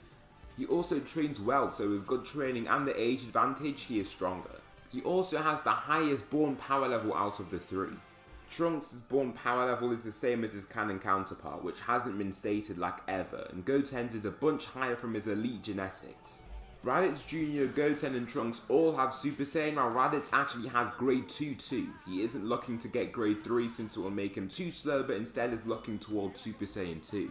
This time the Great Saiyan Man is far stronger and heroic. Gohan is visibly large and muscular still, so the hero is even more desired and loved than in canon. All of the fighters make their way to the World Tournament after some training, and first we'll cover the fights for the kids. Raditz Jr. is up against Trunks in the semi-finals of the junior division and doesn't show any remorse. Raditz Jr. walks up and onto the ring floor with crossed arms, showing some clear arrogance. Trunks is arrogant, yes, but he isn't stupid. He knows that he could get seriously beat up if he tries to not take this fight seriously. Trunks powers up into a Super Saiyan and flies right towards Raditz Jr. and swings out a Ki Blast. However, Raditz Jr. predicts and flies up to dodge the attack. Nevertheless, he is still in his base, so this means that he could get seriously handled. Trunks punches him in the face and flies behind him and drop kicks him back down towards the ground. As he is hurling down, he is slammed into the ground and the ring floor shatters. Trunks then charges up his big tree cannon and launches it, trying to finish off the battle, but as the blast hits the ground, it seems to stop just before it. This is because Raditz Jr. is now in his Super Saiyan state and is holding the blast away. To push it off, he launches his father's signature double Sunday attack to combat the big tree cannon. Such attack actually overpowers it and Trunks is left to evade at the very last second. Once this happens, Raditz powers up even more than ascends into the Grade 2 transformation. His muscles now resemble that of a Saiyan adult, maybe even more. He flies up without any significant detriment to his speed and swing kicks the Saiyan Prince's son to propel him more than 10 meters back. This attack makes him breathe painfully as his ribs have been heavily damaged. Raditz Jr. continues the offense and throws 3 power punches to hurt Trunks. Once he flies backwards, Raditz Jr. flies around him and punches him so hard in his back that he falls out of Super Saiyan and falls outside of the ring, deeming Raditz Jr. the winner. Next is the finals between Goten and Raditz Jr. Raditz is intense and hopes to see his son overpower his brother's son Goten. Goten powers up and so does Raditz Jr., beginning their fight. Raditz Jr. seems to have more power and brute strength, but Goten has superior speed and technique. Double Sunday, Raditz Jr. shouts, launching the attack. Goten swivels over both blasts due to his high speed and perception, allowing him to fly even further up and dodge the attack. Once enough distance is gained, he rains down with several ki blasts that almost completely destroy the floor. Raditz Jr. is forced to dodge multiple of them then escape, but he is hit by one and sent off course. Goten then pounces on him and dives downwards, throwing a very powerful punch. Raditz Jr. gets hit by it and the noise is extraordinary for the heavily focused crowd. Raditz Jr. quickly reaches out his arms to grab onto the outreached forearm of his opponent, spinning around as fast as he can. His aura even appears again when he hurls Goten down as hard as he possibly can, slamming him into the arena floor. Once Goten tries to raise himself, Raditz pulls back his arm and launches a powerful ki blast ahead. This ki blast is more than Goten's size and causes a massive explosion, knocking out Goten. Wow, that was close, Raditz Jr. wonders, falling back onto the shattered ring to meet the cheers of the enthusiastic crowd. All he does is smirk before exiting as the winner of the junior division. Krillin stomps Pintar as in canon and Piccolo still forfeits his match against Shin. The next match is Videl vs Popovich, and this happens identically with Gohan still being rageful over her brutal injuries. However, the fight with Kibito and Gohan goes quite differently. Kibito demands that he transforms and Gohan takes off his cape, showing off his muscular arms and back. He begins to transform and reaches Super Saiyan, then ascending into Super Saiyan 2 quite quickly, way more quickly than in canon. He then feels the next step and continues on, fueling as much power and focus as he can into reaching the next form. His hair lengthens and with one final scream he is in his new Super Saiyan 3 form. Whoa, didn't know I could do this, he says to himself, in his new glistening aura. This time, Gohan sees the two Majin fighters approaching him. He manages to kick Yamu back with incredible force but is then stabbed by a power-draining device.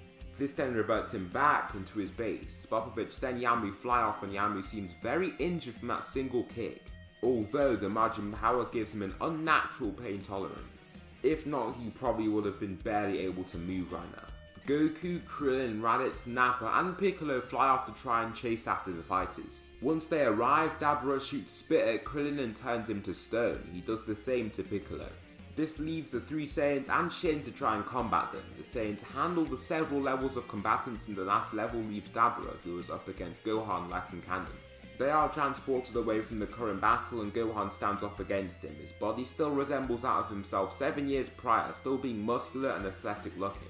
Gohan hones in on his latent power and potential with his tail waggling in the process. His tail becomes gold and wraps around his waist and he becomes a Super Saiyan. In this canon, he is far stronger than his canon self, like so strong that he could probably defeat his canon self with just a one-hand energy wave. Dabura feels the power he emits and is scared of what's to come. Gohan punches him in the stomach and flips forward to kick him downwards. He is sent flying down, but Dabura launches 2 large rocks towards him. These are useless as just with 2 swinging kicks they are destroyed into pieces. Gohan then flies through the cluster of rocks and collides with the Demon King, shattering his ribs. He then grabs the Demon King's outreached arm and spin throws him into the air to leave him to flip violently and uncontrollably. Once this happens, Gohan pulls back one arm and charges up his Masenko attack, which is now the Super Masenko. This beam of energy zooms towards Dabura and vaporizes him in just a few seconds. All that is left are bits of his clothing. Gohan excels and returns to his base form, being left unscathed. Next, Vegeta enters his Majin state and ends up facing Goku head to head as in canon. Goku enters his Super Saiyan 2 form and so does Vegeta. However, due to Goku's Elite Saiyan DNA, he is much stronger than Vegeta. Just their auras show this, as Goku's is far bigger than Vegeta's. Vegeta flies ahead at super speed and punches Goku cleanly. Next, he swings for a sideways kick and flies to the back of Goku, kneeing him in the back. Once he falls forwards, he launches a one-hand energy wave to force him ahead. Goku, who just isn't really fighting right now, crashes through a pile of rocks and lands only minorly injured. Fight me, Kakarot. I'm tired of you people surpassing me. You, Raditz, and even your son. This constant anger and annoyance ends today, he shouts, zooming down to try and attack Goku. He throws 2 punches and a swivel kick, all 3 being dodged by Goku. However, he is then left vulnerable for a ki blast. Vegeta knows this and uses a ki blast to try and hit him, but Goku flies right out of the way, gaining tons of distance from the Saiyan Prince. He flips once before turning to see Vegeta right on his tail. They both slam into each other and Vegeta is the one to be forced away while Goku is still stationary. This angers Vegeta and makes him throw 5 strong attacks that are all evaded. Goku throws his first attack, being a front kick. It lands and Vegeta is left confused. His body stays still as the pain overwhelms every muscle fiber in his body. Goku then zooms forwards and punches Vegeta in the stomach so hard that he falls through another rock pile and slams into the ground. Once he is able to start getting up, Goku slams him further into the ground with both feet. The entire surrounding area caves in and a crater is formed from his hit. After this, Vegeta feels destroyed. He's been defeated once again and by his arch nemesis. He stands and starts screaming at the top of his lungs, destroying more of the rocks around him from the explosive energy being emitted from his aura.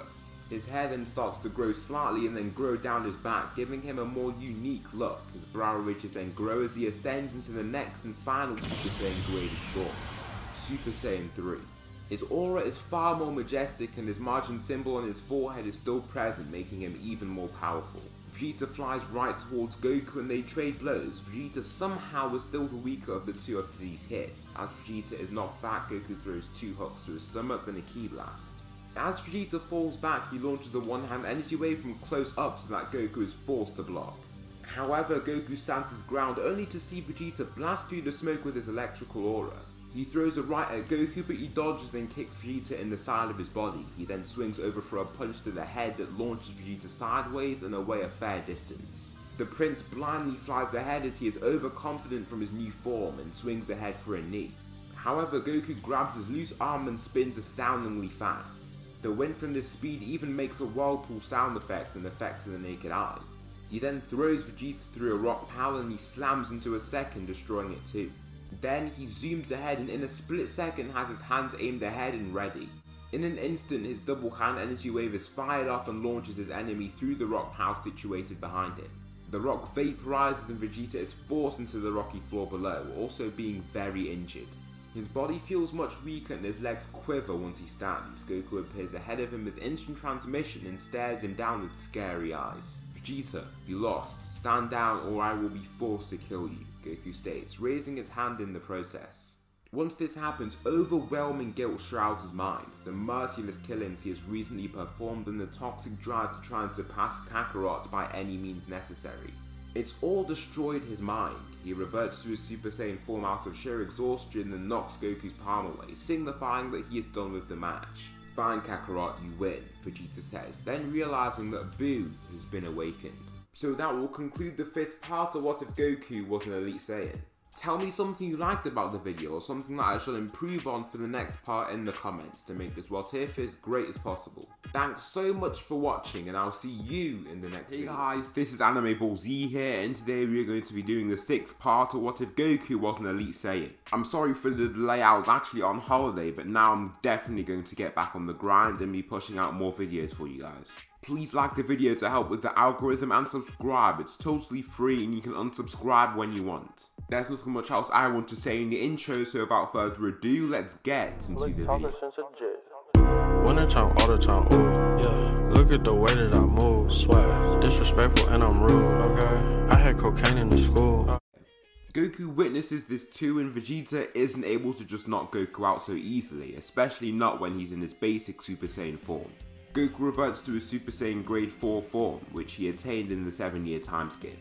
Remember that Goku and Gohan didn't have to attain this form since Cell was so easily dealt with. The two Saiyans fly off into the distance and encounter Gohan, who is standing off against Boo. I can handle this thing, Shin. I can fight it alone, Gohan claims, standing against it by himself. In one go, he powers up into a Super Saiyan and smirks at the pink beast. Boo laughs maniacally, then flies towards Gohan to try and punch him. However, Gohan slips this strike and throws a kick of his own, exploding his stomach in one go. Once this happens, he throws several extra attacks that destroy Boo into bits and pieces. He flies overhead in his golden aura, then stops, releasing his Super Masenko downwards to the planet. Boo gets engulfed and heavily injured, being reduced to small pieces of pink goo everywhere. Gohan lands in the midst of the goo and dusts off his hand, reverting to his base. However, something then latches onto his leg, part of Boo. The majority of its body reforms into its original state, then Gohan is consumed whole by the pink goo. He restlessly fights the goo absorption, but is eventually overpowered and absorbed right into Boo. The being screams and powers up extremely loud, passing any sort of power he once had. He now resembles a fatter version of Buuhan. I will say that Boo is able to perform this from being on the brink of death and playing any cards that he can draw. It's more of an instinctive and reflexive thing instead of a logical action. Ah, some new power to consume. This feels amazing, he shouts, showing off his new frame. When I mean fatter version, he's not totally fat like Majin Buu, but he's definitely fatter than the version that we see in the canon. Shin, being very scared of the new being's power, backs away to let the Saiyans handle the battle. I'll fight him first, Vegeta states, standing ahead and transforming into a Super Saiyan 2 state. Goku then goes on to stand next to Raditz and Nappa, who all watch the fight. Vegeta flies ahead in this new form and punches Buuhan in the stomach, landing the hit perfectly, although Buuhan doesn't budge in the slightest.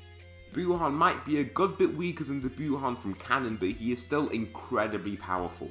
He then kicks Vegeta in the stomach, launching him into the air. He follows directly after him, then circles behind him, punching him in the back. Vegeta swivels around to try and launch a ki blast, but Buuhan swipes the attack away, then slams into Vegeta with mighty force. He then follows with 3 powerful punches that revert Vegeta back into Super Saiyan. Once this happens, Buuhan swivels around and launches a pink Masenko that engulfs Vegeta and sends him flying back down to the ground to slam beside the Saiyans, who are now very cautious. Buuhan shoots down a small group of pink mass that then swallows Vegeta whole, being launched back towards Buuhan himself. He absorbs Vegeta and exhales as he feels even more powerful than before. He absorbed Vegeta too? This isn't good. We need to team up to actually face this guy? Goku wonders, preparing himself to destroy any pink goo that comes his way. Nappa hands Goku 2 senzu beans swiftly, replenishing his strength and stamina. He immediately transcends into a Super Saiyan 3 form, then Nappa ascends into Super Saiyan 2 alongside Raditz. Let's destroy this pink abomination, brother, Raditz shouts with a smirk. It's been a while since I've been able to get a good fight out. Let's reduce this thing into mere atoms to scatter the universe, Nappa exclaims, pumped up by the upcoming battle.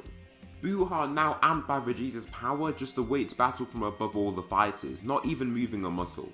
Anything you try and do will be trivial. I now have power beyond your wildest dreams, the pink Majin shouts, with crossed arms and a smile.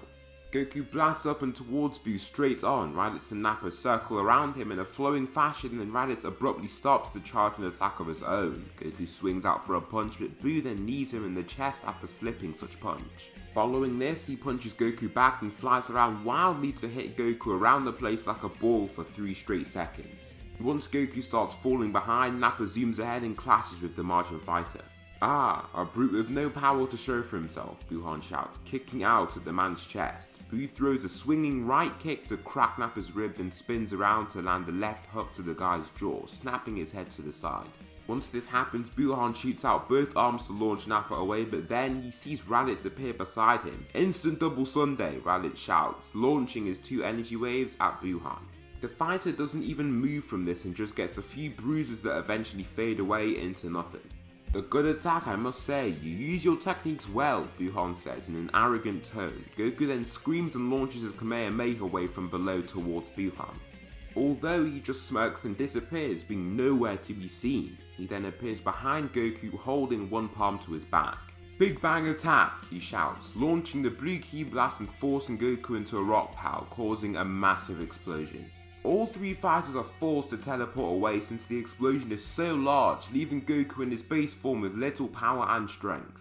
Did you forget that I possess your powers too? Such a terrible, terrible mistake. Now you will perish, Buuhan shouts, appearing behind Nappa a split second later. He kicks Nappa forwards, knocking him out as he crashes through rocks and slides across the ground. Raditz then throws several punches and kicks to try and hit Buu, but all of the attacks are blocked or evaded. The pink abomination ends up holding both of his arms with a smirk. Raditz can't seem to get free of his immovable grasp and is left only to headbutt the man.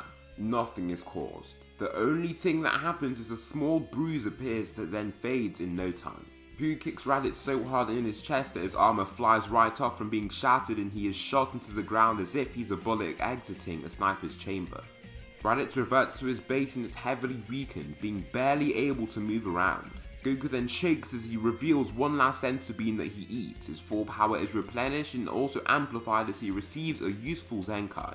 He calmly exhales and begins to make the ground tremble as he powers up. What is that Saiyan up to? Buuhan wonders. Goku's eyes flash yellow and his tail starts to waggle. A green aura overcomes him and his muscles grow significantly, making him transform into his new Akari form.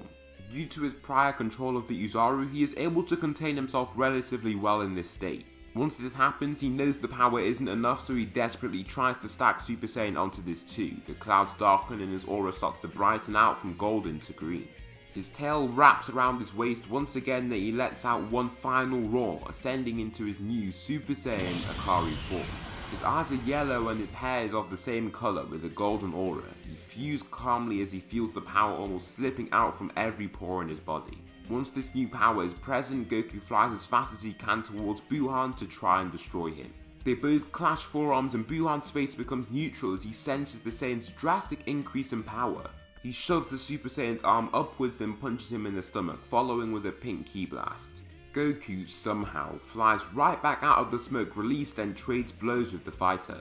Goku is definitely the more damaged of the two, but Goku is actually able to deal damage this time.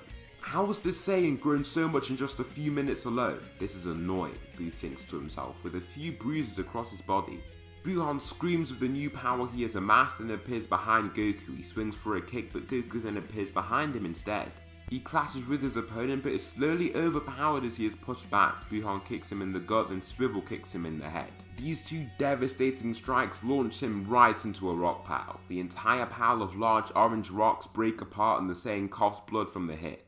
Buuhan appears ahead of Goku then grabs his arm, spin throwing him up into the air. As he rapidly spins and flails around from the spin, Buuhan pulls both of his arms out then slams them together. Hyper Masenko, Buuhan shouts, launching the pink beam of energy directly at Goku. He gets hit by the beam head on, also getting engulfed by the hot and violent energy. Once the beam gets sent into outer space, Goku is revealed to be significantly weakened. His eyes return to blue, then his hair falls, also losing its golden colour. All he can do is weakly smile as he falls from the heights at which he was once at. The only two fighters that can occupy Buuhan are Piccolo and Krillin. The group don't know Metamorian fusion, but they know a certain technique that can come in very handy: spirit fission. We have to split him out from those people inside him. If we can't, we're toast, Krillin says. We could even remove the past absorptions of that pink thing. All we have to do is actually hit it, Piccolo says, also powering up to the very maximum. They fly forwards and Piccolo ends up far ahead of Krillin, swinging out for a kick, although Buuhan just evades this attack and spin kicks him back with a kick. Piccolo's ribs crushing and Krillin is the only one left to deal some damage. As he approaches the demon, he throws out several destructo discs to try and keep it moving. The plan is successful, and once he catches it in an awkward position, he kicks Buuhan in his stomach with as much force as he can. Once this happens, Vegeta is spat directly out of the back of Buuhan. He immediately becomes weaker and Buuhan knows this himself. Once Krillin throws out his next attack, Buuhan disappears from view and appears behind Krillin. He launches a one-hand energy wave and almost kills Krillin with this one attack alone. Once Vegeta wakes back up, he tries to punch Buuhan but is immediately absorbed once again, adding back to the Margin fighter's power. Lucky I got rid of those two, Boo states, scouting the area as he sees no more opponents in view. Shin and Kibito, helping the Saiyans recuperate within the rubble, come up with a plan. Raditz and Goku, now fully healed, have gotten even stronger and receive the Potara earrings. With this, can we defeat them? Goku asks the Supreme Kai, wiggling around the earring. Of course you can, both of you far outclass even us Kais. With your power combined and amplified, you will easily overpower the beast. Nevertheless, the fusion is permanent, Shin states. Raditz is debating whether he should do this. He could lose his family or at best make everything very complicated and difficult. However, they know this man is far stronger than them. Goku with his new and strongest form was still bested by Buuhan. Oh yeah, if Krillin or Piccolo hit us, we'll probably just defuse anyway, Goku realizes, now being even more eager to use the Potara earrings. After a few good seconds of thought below some rocks, Raditz nods and wears the earring. Goku nods as well and does the same thing, then in an instant they both start to glow then slam into each other. Tons of light and energy is emitted through this process and then a new being is formed. He looks at his new body and outfit with a smile across his face. Raditz and Kakarot. I will call myself Radito. Yeah, that has a ring to it. Boo, prepare to be demolished, Radito shouts, flying up to meet him at his own level. Radito, I don't really know how to pronounce it, but since we say Vegito, I'll just say Radito. Buhan is still arrogant and doesn't have a clue about who this actually is. I am the perfect blend between two powerful warriors, Goku and Raditz, brothers that are now one super being, Radito claims, with his hands in a regal position. He then drops his arms and smiles at Buhan arrogantly. Right now, since Vegito was equal to Super Saiyan 3 Goku, Radito here will be around equal to Super Saiyan 3 Goku from this what if. This means that now the fusion can't actually win. Radito flies ahead extremely quickly and punches Buhan in his stomach, forcing him back. Then he quickly chases after him and throws a swinging left kick towards the ribcage, which actually connects. Once Buhan starts to fall back from this powerful hit, the Saiyan fusion circles behind him and kicks him in the back with as much power as he can. This throws Buhan forward slowly, then once Radito tries to hit him again, he disappears. Buhan, now below Radito, charges up his Hyper Masenko, then launches the blast towards him. The attack is swift, but his opponent is able to use that very same technique to evade, now appearing below Buhan too. The Saiyan pulls out both arms and grows white ki blasts in both arms. Finally, he slams them together and shouts "Double Sunday" to launch the attack at Buhan. The Martian Destroyer isn't quick enough to evade and he is hit by this blast, being forced ahead at incredibly high speed. However, he stops himself quickly and blocks the blast from consuming him. Once the smoke decays, Radito then launches a Kamehameha wave directly at Buhan, who counters with the very same attack that he used before. They clash and make a roaring sound as they collide. Their power is flooded into this attack and they are both pushing as hard as they possibly can. However, Buhan is able to get the upper hand and push back the blue energy wave until it's extremely thin and almost gone. The blast is eventually destroyed and Radito is consumed in the blast, being hit directly. The smoke clears and Buhan thinks that the job is done, but Radito is still there, only moderately injured. You've had your fun on this planet, it's time that you now perish. Allow me to show you the ultimate power of Radito, he shouts, engulfing in a green aura. His eyes glow yellow, then powerfully his hair starts to glow yellow too. Once this happens, electricity starts to cloak his body and with a final scream for power, he ascends into Super Saiyan 2 Akari. This multiplier is 1000 times, so Radito is by far the strongest being to ever step foot on Earth. The reason he can achieve a higher form than Goku is since it's a fusion, and so this means he can go into more powerful forms. This is the same reason why Gotenks is able to go Super Saiyan 3 while Goten and Trunks can't individually. Super Uzari Radito 2, you can just call me Ultimate Radito, he shouts, showing off his new power. This doesn't faze Buhan as he is incredibly arrogant and he zooms over to punch the fusion. However, he slips past the punch and throws a punch of his own, forcing spit and blood out from Buhan's mouth. Once this happens, Vegeta then swivel kicks him directly ahead before knocking him around like a ball. He hits him then flies behind him to hit him again many times over. Once he's done with this, he spin kicks Buhan downward and uses instant transmission to simply appear in front of him and punch him into the ground. Now very injured and weak, Buhan screams as loud as he can and begins to show off his maximum power within his pink and violet aura. He tries to fly up to attack Radito, but the Super Saiyan appears in front of him and double drop kicks back down into the ground, forming a large crater that causes rocks to start tumbling and crashing inside it. In a split second, he appears behind Buhan to grab both his arms and keep him stationary. "Piccolo, Krillin, take out this thing," Radito shouts, holding him in place.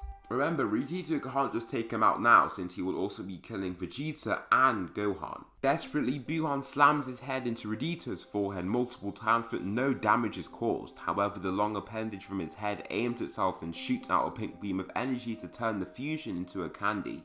Luckily, Radito isn't as arrogant as Vegito. He is confident, yes, but he isn't blinded when he gains a sudden advantage over an opponent. He disappears from view and completely misses the beam, also freeing his enemy. However, Krillin then crashes into his back, hurling out Vegeta from inside him. Next, Piccolo comes running from ahead and punches Majin Buu in his chin so hard that Gohan comes flying out from his mouth. Once this happens, the fat Majin Buu returns and can barely comprehend anything that has happened, since he isn't that smart. Vegito, seeing that the pink being is vulnerable, shouts out for the rest of the fighters to run. Krillin grabs Vegeta, then Piccolo grabs Gohan, and they fly off as fast as they possibly can. In an instant, Vegito begins charging his ultimate attack. Instant double Kamehameha! Boo tries to evade the attack by flying up, but Vegito appears to the side of him as he does this and launches the extremely powerful wave of ki. This engulfs Boo and destroys every single part of him, reducing him to pretty much nothing. The remaining material of Boo is launched into outer space and the planet is saved. The fusion drops both arms and just smirks once he sees that the job is done. He then begins to fly towards Shin and Kibito, who are rejoicing with Krillin and Piccolo. Piccolo stands once he sees the fusion, then they both nod. Raditz returns to his base form, then he gets hit by Piccolo, being split through the use of Force Spirit Vision. Goku and Raditz return and seem quite okay after that, since they weren't injured all that much. "We did it," Krillin says with joy. "Of course we did. Those Saiyans wouldn't be beat so easily, and especially not by some pink guy," Goku says, throwing the Potara earring right back to Shin. So that will conclude the 6th part of What If Goku Was an Elite Saiyan. 17 minutes, I don't know why I keep doing this. I've just made the script so much longer now, but what can I do anyway? Please tell me something you liked about the video, something that I should improve on for the next part in the comments to make this What If as great as possible. Thanks so much for watching, and I'll see you in the next video. Guys, this is Anime Ball Z here, and today we're going to be doing the 7th part of What If Goku Was an Elite Saiyan. Please like to help with the video's algorithm and subscribe. It's totally free and you can unsubscribe when you want. There's not much else I want to say in the intro, so without further ado, let's get into the video. Winter time, all the time, ooh, yeah. Look at the way that I move, swag, disrespectful and I'm rude, okay? I had cocaine in the school. Raditz throws his Potara earring to Kibito, then stands alongside his brother. Nappa is there too. The threat of Boo is destroyed and Babidi is swiftly dealt with. This marks the end to the Boo saga and Dragon Ball Z as a whole. Now let's get right into Dragon Ball Super. You guys voted and you still want Goku to be the Super Saiyan God. Since you voted for this is what I shall do. Because of this, the entire arc pretty much goes the same, except that Goku is able to take a few more hits from the God of Destruction. Also, I'll say that Raditz and Nappa know of the God of Destruction bearers from Vegeta, who tells them both of the horror stories that he remembers. Now, for the following arc with the Resurrection F arc, Raditz and Nappa also tag along to train on the Whis. They all gain access to Super Saiyan Blue, and here are the rankings for the different fighters. The weakest of the Saiyans is Nappa. Now, it isn't all due to the fact that he's had less training than them now.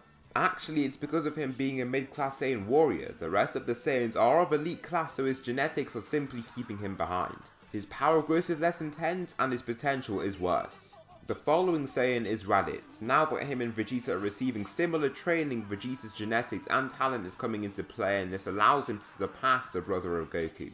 Raditz is obviously still strong in his own right, and is also leagues ahead of Nappa. The second strongest is Vegeta. He isn't much stronger than Raditz, and if they fought, the fight would be long and intense before Vegeta would inevitably come out as the victor. He has far better mastery over Super Saiyan Blue compared to Raditz and Nappa.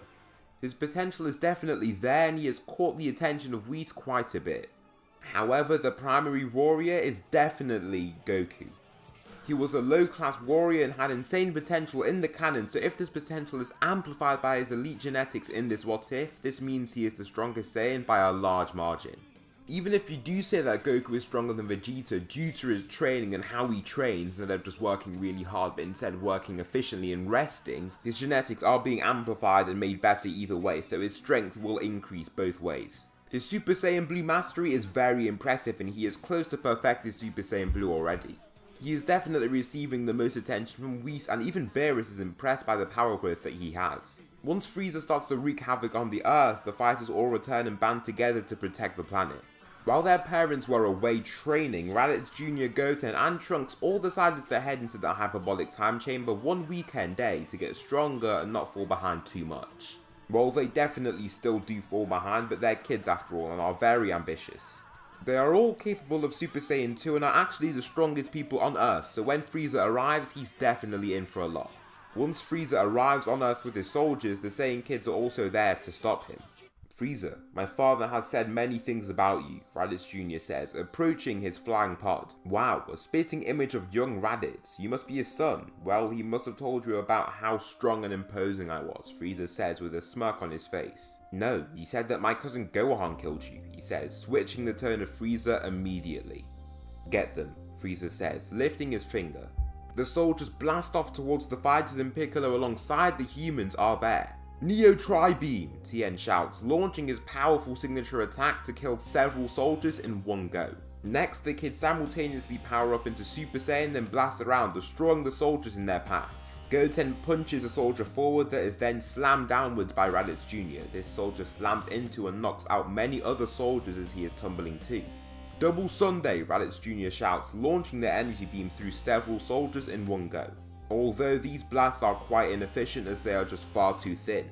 Piccolo has the answer to this. He begins to grow his signature light grenade to try and face the soldiers. They are obviously strong enough to face these soldiers, but their attacks are too linear, so they have to try and take them all out in one attack.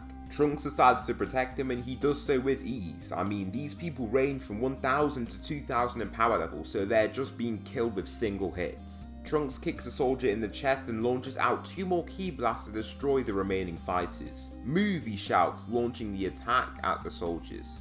Once it hits one of them, it violently detonates and causes a large booming noise as the destructive explosion kills the surrounding soldiers. Eventually, the main area is cleared of soldiers and the only ones that remain are those that have flew away to fight the several Z fighters. Trunks blasts off immediately then swivels down to kick a soldier before taking out 10 with a one-hand energy wave. The 3 kids then make a line as they notice a group of soldiers attacking Krillin. Get away from here, Trunks shouts, charging up his own attack. All 3 fighters launch a combined energy wave at the soldiers and wipe the area clean of them completely. The trees tumble and level off, leaving a clear wasteland due to their move. Right after this, they turn and charge towards another group of fighters that are against Tien. However, he seems to be handling his own quite well. Tien pushes the soldiers away with a Ki blast and shoots out a one-hand energy wave, followed by a quick and precise attack to knock out the different soldiers. If you don't know what Ki is, it's basically just using Ki to move wind. One soldier then launches an energy wave of his own with a scream. However, Tien takes the attack head on and only receives a small bruise on his palm.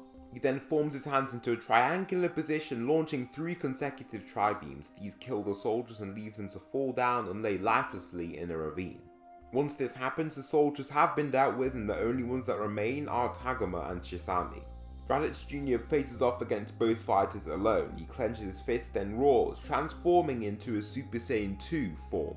His aura crackles with the powerful electricity of the form and still retains the bright golden aura of Super Saiyan 1.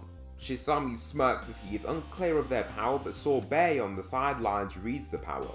It reaches past the hundreds of millions and just breaks after increasing so intensely. No, it will be too much for you to handle, Sorbet insists, waving his hands violently.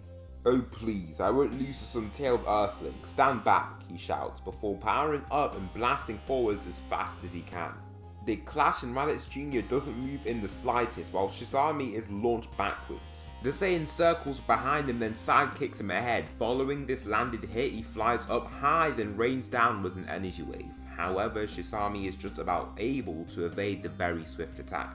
Once this occurs, Raditz Jr. almost appears ahead of him in his view. He strikes the large red warrior in the stomach and launches him backwards with this one attack. However, he is able to fly right past him and kick him up into the air with minimal effort.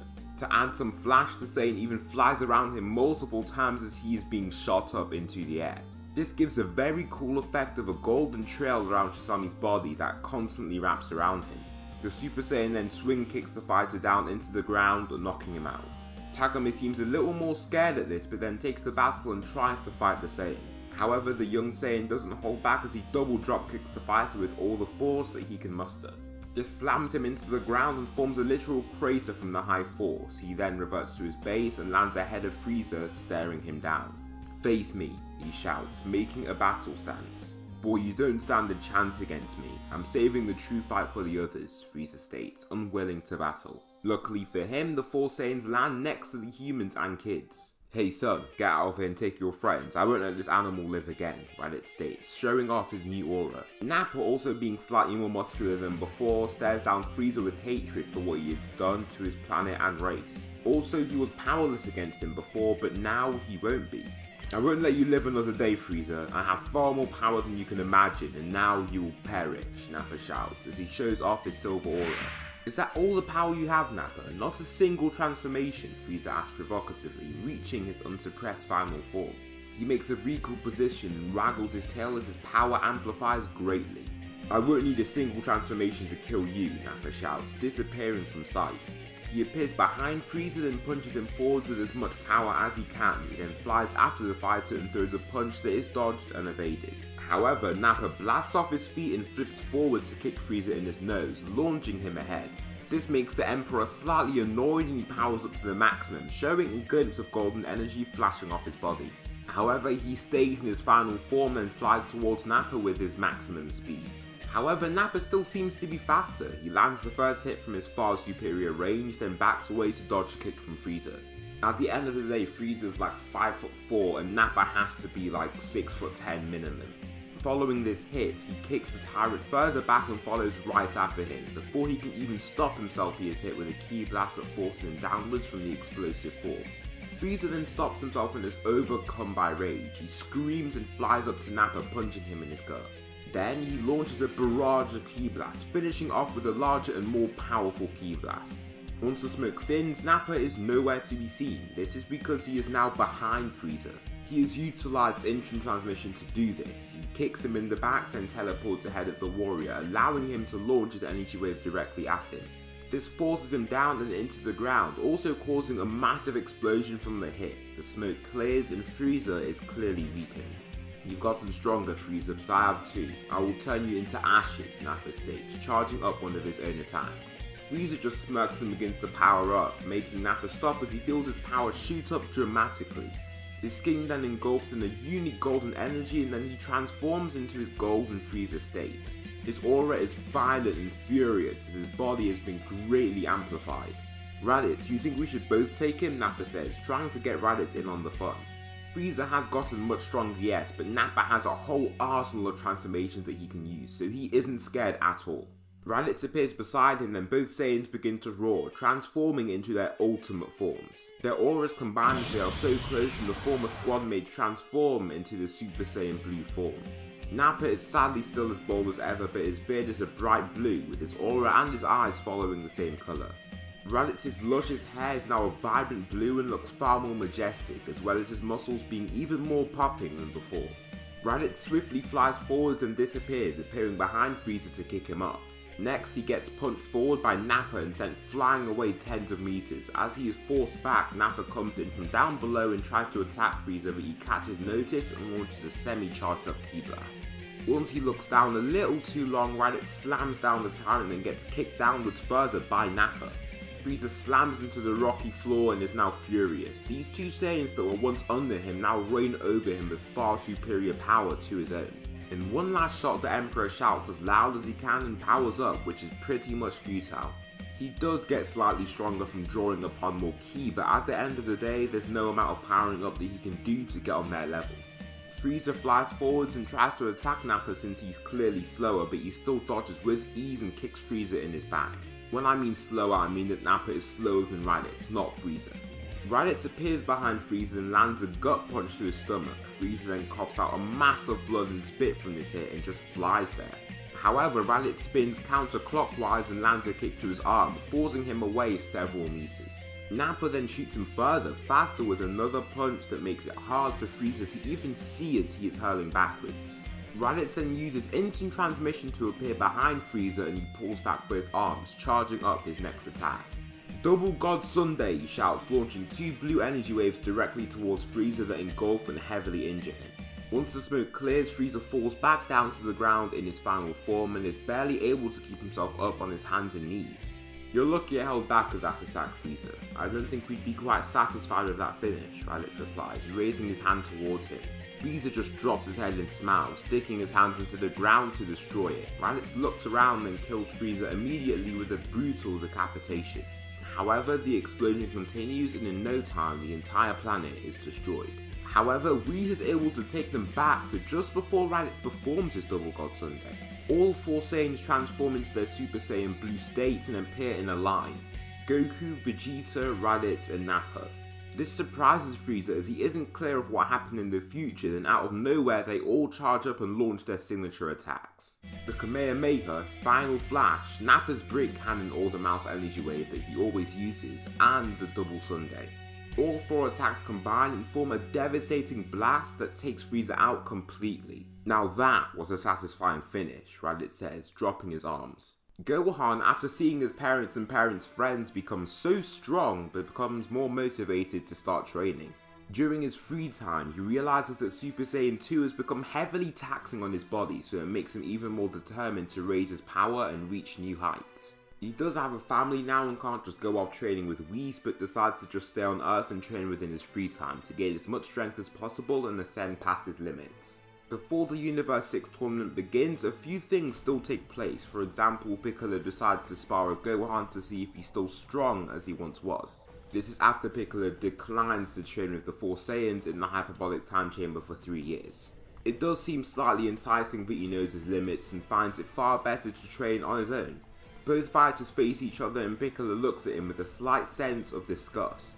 "You're so slim, you've lost so much muscular mass, you better not be on my level still," he states, making a stance. Gohan powers up within his base and smiles back at his friend. "I promise, I haven't gotten much weaker," he states, flying towards Piccolo.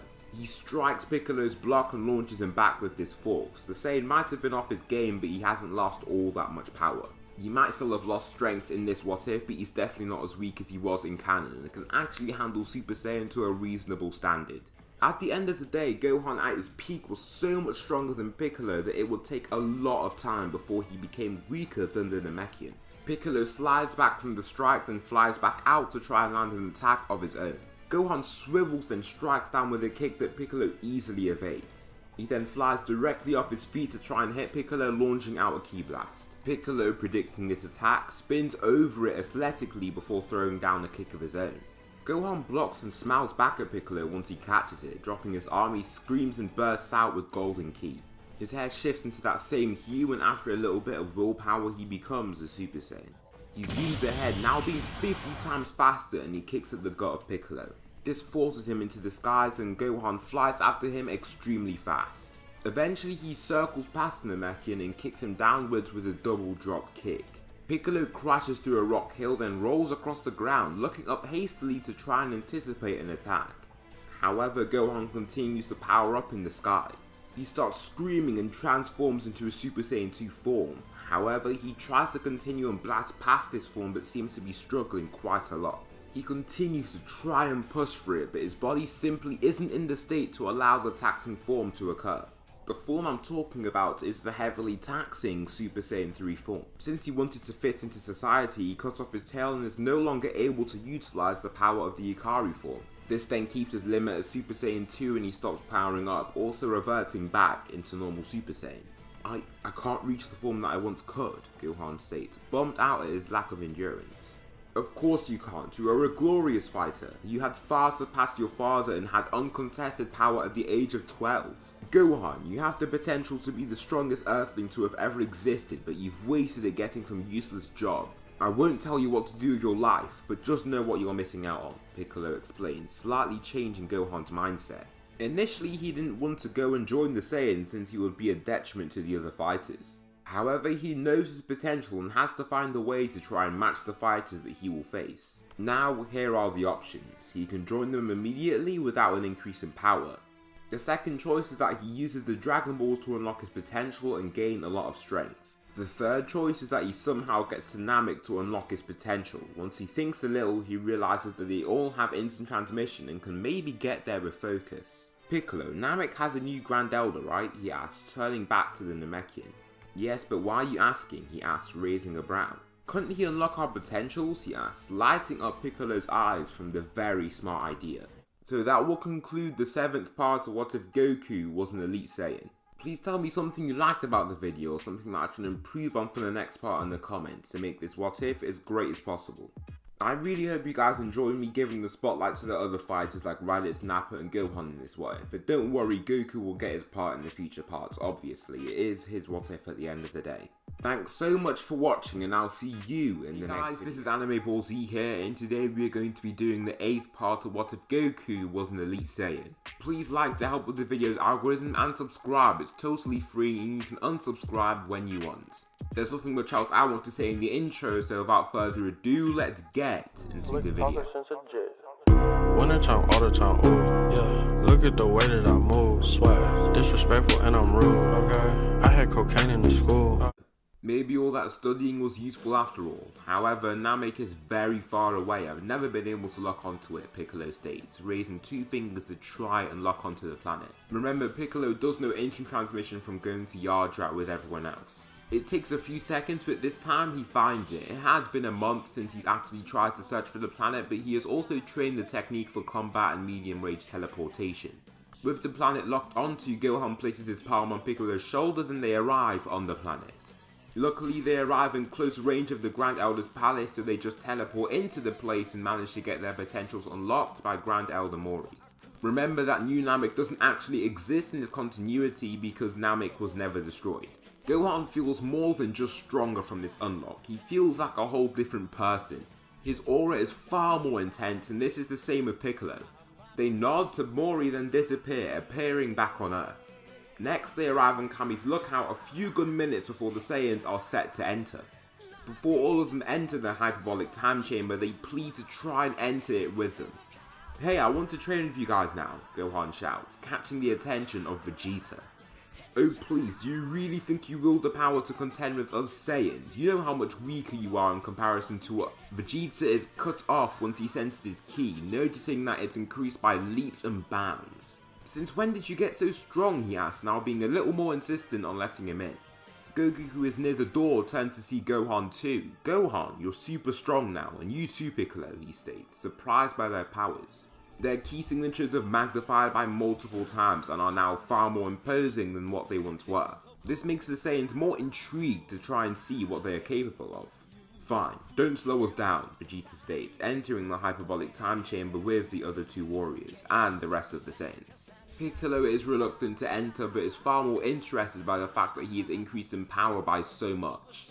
Once the 3 years pass, the group of fighters exit the hyperbolic time chamber with far more power now.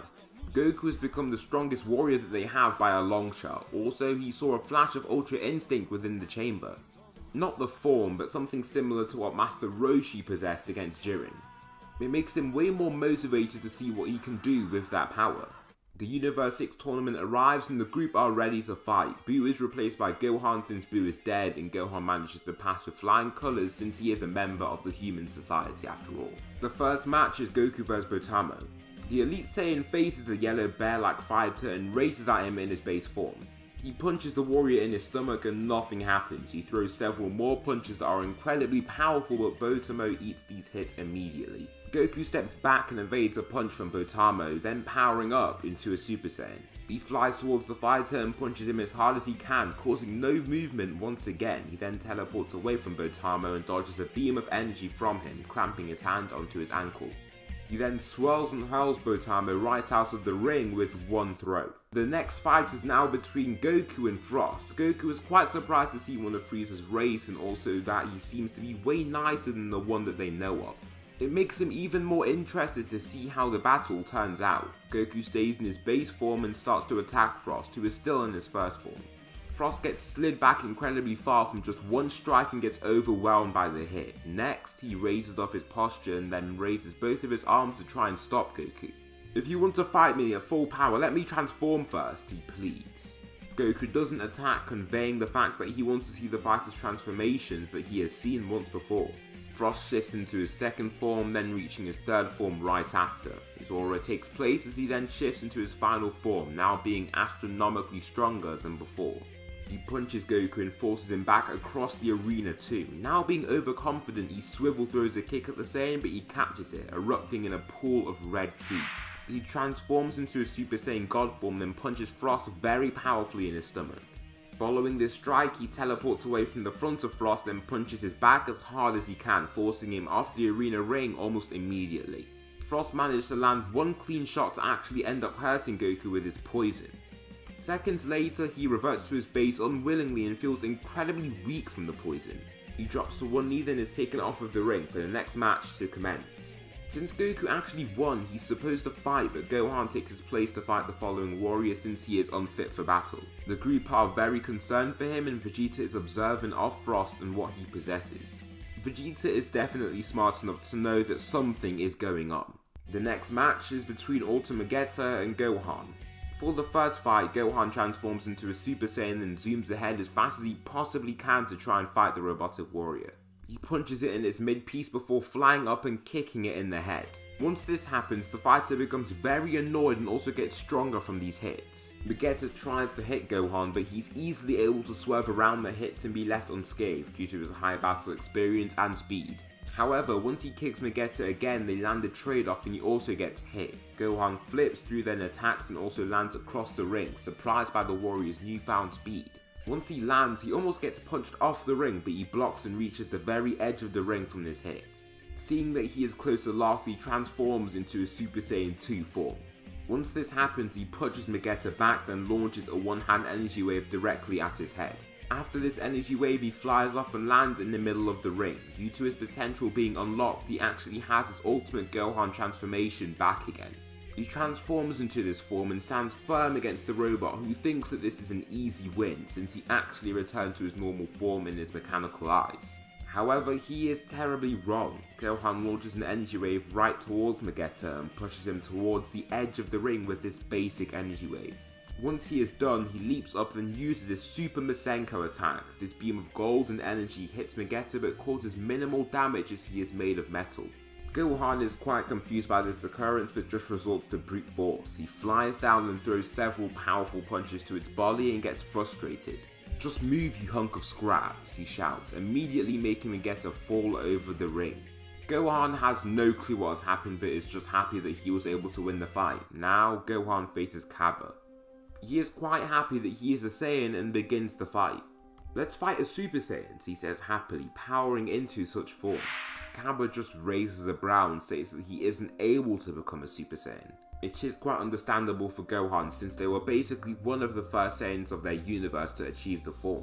Seeing that he is unable to transform, Gohan tries his best to try and allow him to transform. "You want to know how to transform?" Gohan asks, still standing completely still. Cabba, before he even answers, gets punched in the stomach. "Your emotions, the need for power," Gohan shouts, punching him across the face and forcing both arms into his stomach. This knocks Cabba off his feet and causes him to roll away, making him seem quite nauseous and dizzy. Before he can even collect himself, Gohan kicks him up onto the aerial barricade. Cabba bounces off it, then Gohan grabs his arm, spin throwing him into the arena floor. "Use your power, use your abilities and defeat me," Gohan shouts, looming over the fallen Saiyan. He seems evil and cold-hearted, which is exactly what is needed for his transformation. Cabba screams and grows an aura. He doesn't immediately transform but then glances at Gohan and sees the need he has for the power. If he doesn't transform now, he loses. In one go, he transforms into a Super Saiyan and charges at Gohan with his newfound power. He punches Gohan and forces him back to the other side of the ring. Gohan leaps and dodges a predicted punch from Cabba. Once he strikes the ground, the arena ground cracks and breaks apart from the blow. Gohan lands on the arena floor, but Cabba swerves and launches his most powerful energy wave directly at Gohan, who catches it. He slides back from this hit and feels very overwhelmed by the attack. However, Gohan leaps over the attack and lands beside it, flying directly at Cabba. He punches the warrior in his stomach and leaps away from the Saiyan, dodging two wild swings. Cabba then leaps up to try and hit Gohan, but the Saiyan swivels over his hit and grabs him, flying directly down to try and slam him into the ground. However, Cabba rips out from his grasp last minute and leaps away from the ground, just about managing to dodge it. Gohan lands too and smiles once he sees that Cabba is literally learning from the fight. Cabba smiles too, then flies back to Gohan and they clash. The ground below them breaks apart and they seem pretty much equal as they go directly down from the balanced horizontal forces. They then throw their fair share of strikes and seem to be pretty much equal. In the end, they trade two powerful blows and knock each other onto their hands and knees. However, Gohan manages to have far more endurance and skill than Cabba, so kicks him in the gut, reverting him into his base. Next, Gohan strikes him directly off the tournament ring and is now the winner. Now, Gohan faces the ultimate assassin, Hit. Gohan might be stronger now, but I'm sorry, he just isn't enough to actually put up a fight against this guy. Also, his highest level form is his ultimate form, and he has no god ability, so this is a clear mismatch. However, Gohan doesn't actually know how strong his opponent is and starts in his base. He flies ahead at high force and throws his first punch, causing no damage. Immediately, Gohan performs several backflips and lands away from the guy, transforming into a Super Saiyan once he lands. After this, he zooms directly back at the assassin and throws a punch, but before he's even able to throw it, he gets hit instantly by a kick that launches him into the air. Out of nowhere, Hit appears above the Saiyan and punches him directly into the arena, while still being somewhat suppressed. The entire arena breaks apart and Gohan coughs blood from this blow. Luckily, something ticks inside of the Saiyan. Once he stands, he shouts as much as he can and ascends into his ultimate form. Next, his power level starts to spike and even Beerus becomes slightly interested in him. Gohan flies directly up, then tries to hit the assassin. However, he just flips right out of the way of the attack, even without his time skip powers. He then kicks Gohan in the side of his body and launches a one-hand energy wave. This energy wave slams him into the arena barricade and he slowly drags down it, but just about stops himself from falling out of the ring. Once he lands on the arena floor, he screams and starts to boil up in rage. The ground around him cracks and breaks apart, as well as the loose rocks around him floating in his exploding aura. Gohan looks up at the warrior above him, then teleports behind him, kneeing him in the back. This catches Hit off guard and actually knocks him forwards, making him slightly confused. Gohan then appears from above him and punches him right in the head. Hit drops down slightly but then tries to hit Gohan to see him disappear almost immediately. Now more aware of his abilities, he scouts the area intently and doesn't seem to find him.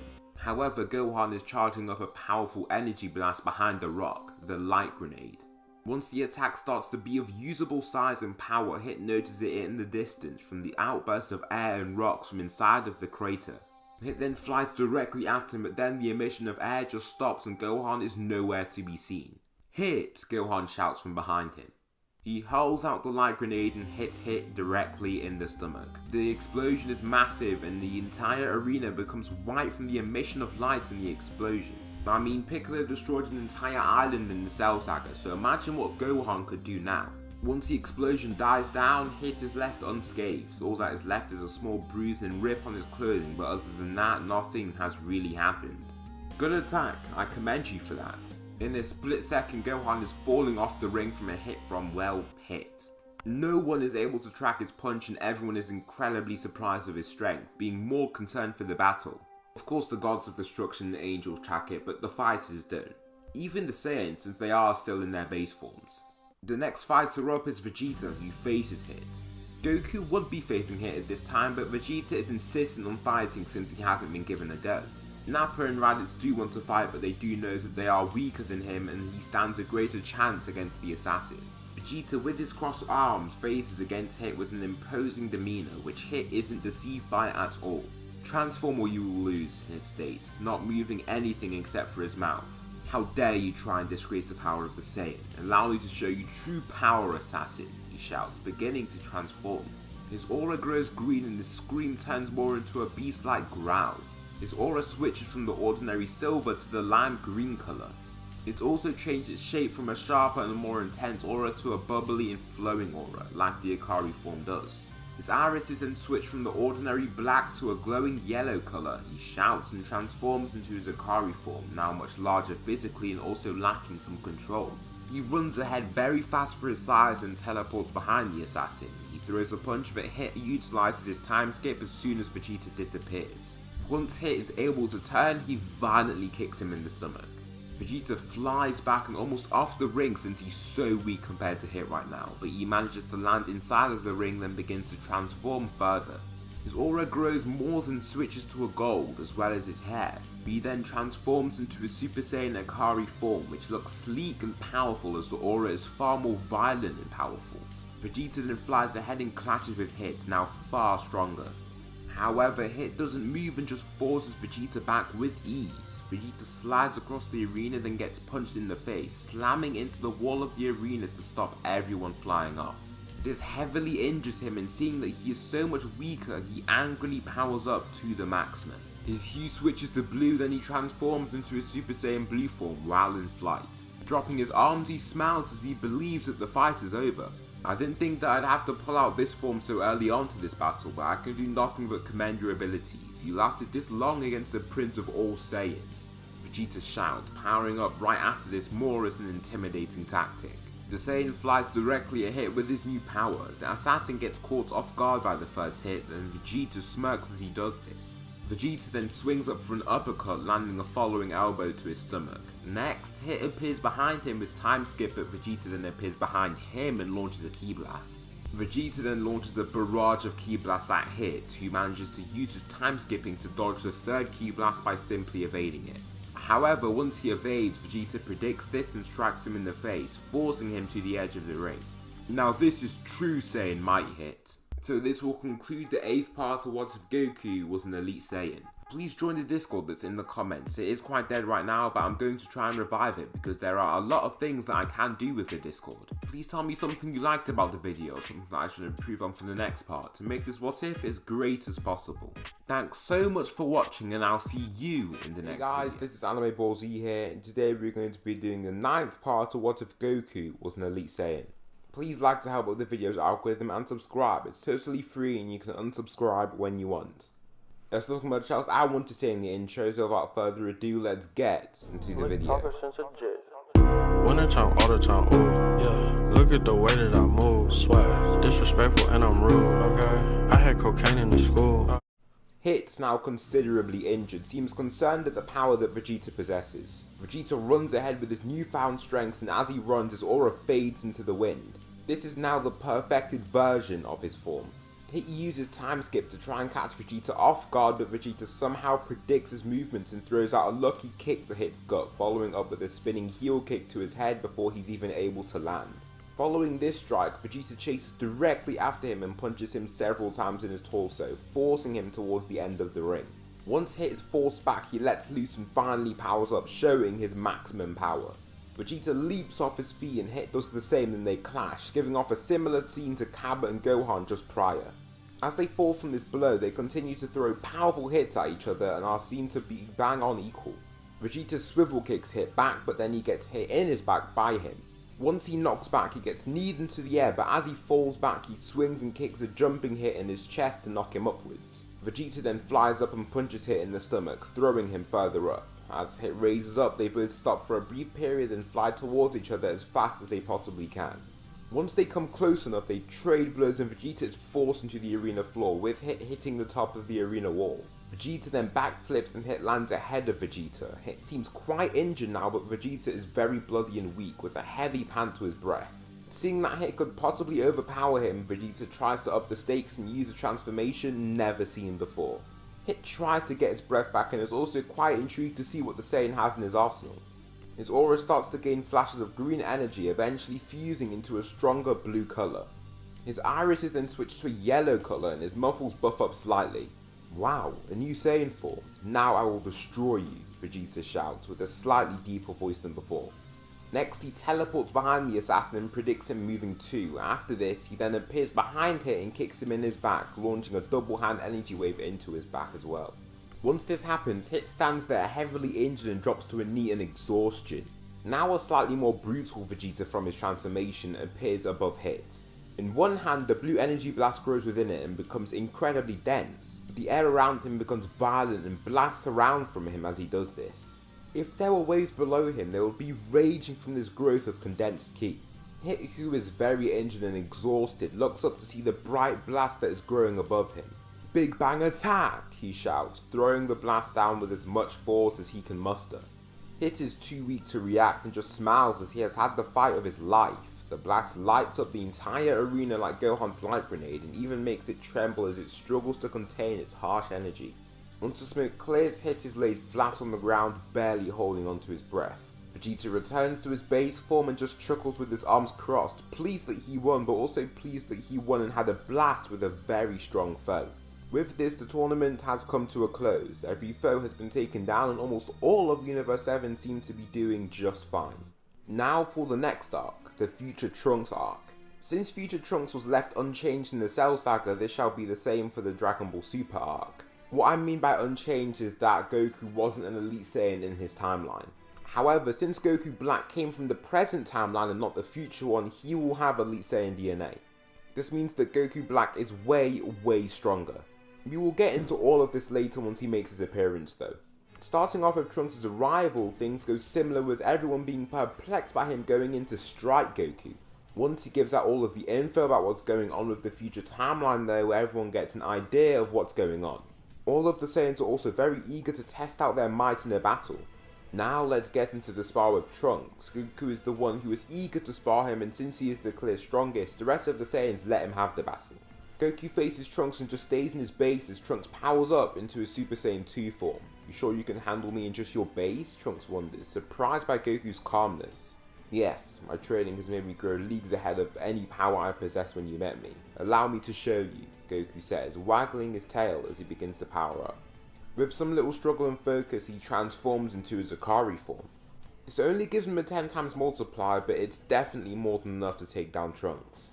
Goku flies forwards as well as Trunks and the two fighters clash together. Trunks flips forwards to try and kick Goku downwards, but Goku fades from his sight. Then from above, he kicks Trunks in his back and shoots him down towards the ground with another punch. Trunks seems quite hurt but isn't willing to stop now, flying back up to try and just land a scratch on the Elite Saiyan. He swings wildly and persistently, but Goku is just evading every attack that comes his way. Once Trunks overswings though, Goku is able to slip easily and punch a Saiyan in the stomach so hard that he literally drops his sword. Following this strike, Goku spins around violently to kick Trunks in his chest, forcing him downwards. As he starts to drop, he then shoots in one lone ki blast that hits his opponent and causes a massive explosion. Once this explosion decays, Goku just returns to his base and the others come down to try and help up Trunks. You really are strong," Trunks replies, taken aback by Goku's strength. "Yes, we train with gods now. I possess godly power too, but you definitely aren't strong enough to contend with me while I use that power." Trunks after this is way more confident to see what the group can do against Goku Black since he far surpasses them. Also, I am following the manga continuity, so Goku Black will have a Super Saiyan form just like in the manga canon, not the anime. This is due to me reading the manga and not the anime. So, like in canon, Goku befriends Zeno. This time though, he isn't as childish and just stupid, and he shows more respect to him, but he still is not scared as the others and refers to him as Zenchan. Now let's get into the group heading to the future. This time, all of Goku, Vegeta, Raditz and Nappa head to the future, and they completely fill up the time machine, and each of them have little space for themselves. Once they arrive, they are quick to leave and they heal Mai, following up by flying up towards Goku Black.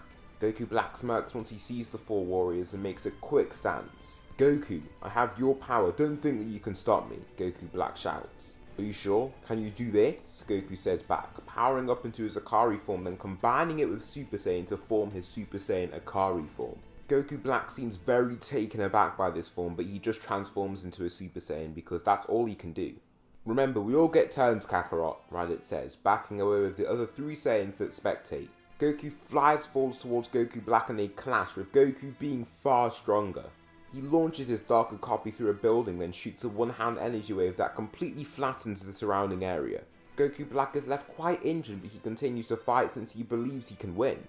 He throws two powerful punches and a wild swinging kick that are all evaded by Goku. He doesn't even make any drastic movements, but instead uses readjustments to position himself in just the right area to miss any hits coming his way. This certainly infuriates the once divine being and makes him power up to the maximum, still being a Super Saiyan though. Once he hits Goku again, the Saiyan immediately notices how much stronger he's become. It's as if he jumped up from Super Saiyan to Super Saiyan 3 in terms of strength in just mere seconds. Goku blocks two more of Goku Black's hits before getting punched in the stomach, then kicked in the forearm. Both hits are tanked by Goku, but he certainly feels more of a heaviness to each strike. Now being more cautious, he flies upwards to try and force his opponent to chase him, then he abruptly strikes down with a kick to the head. Right after doing this, he ascends into Super Saiyan God and kicks Goku Black down once again with his much stronger power. Goku Black, now very infuriated, lets out a roar and zigzags his way up to Goku to try and catch him off guard.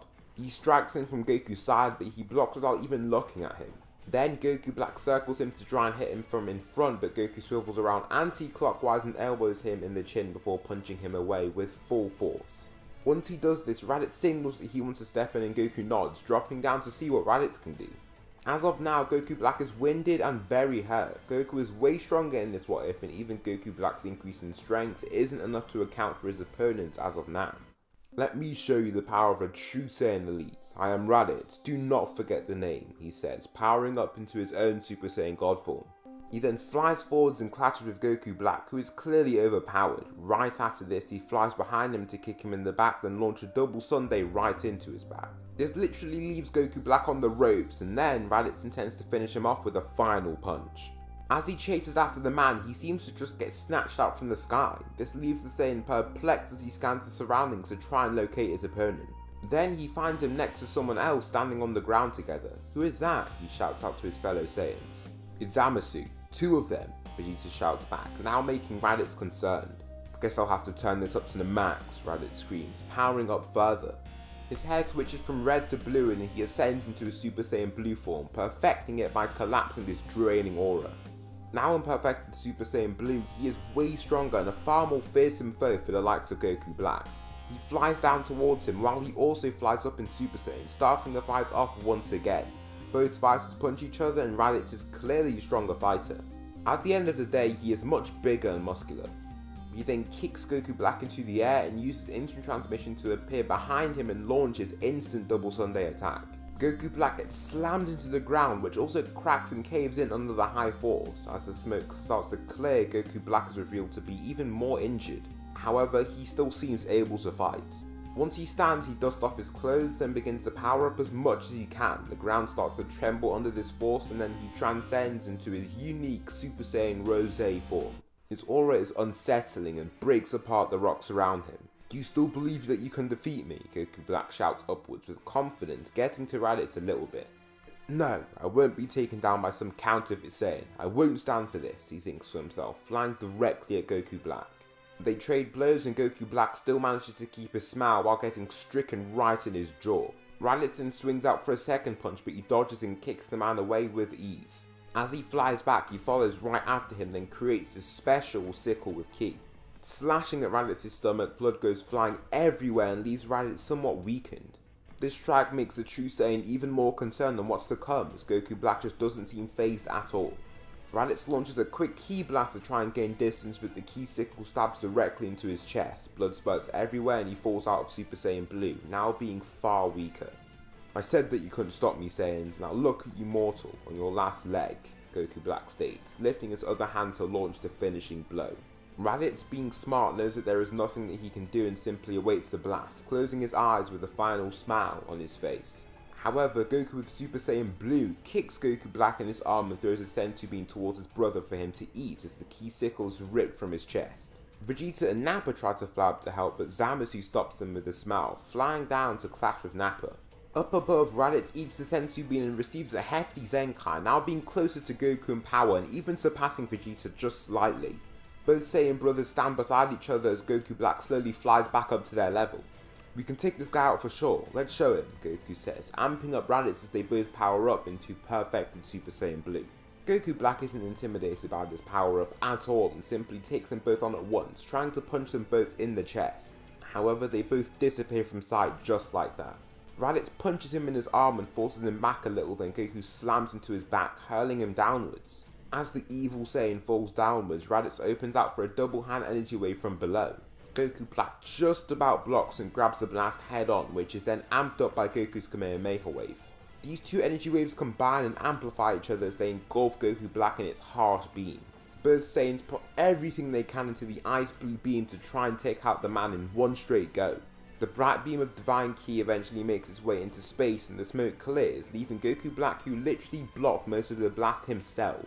His clothes are ripped and torn, but he seems only moderately injured with classic cuts and burns everywhere. "You pests, I can't wait until the day that you mortals cease to exist."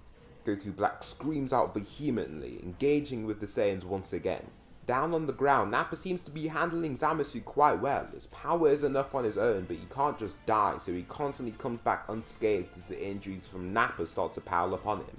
Also, Nappa isn't capable of perfected Super Saiyan Blue, so his stamina and power continues to dip as he fights.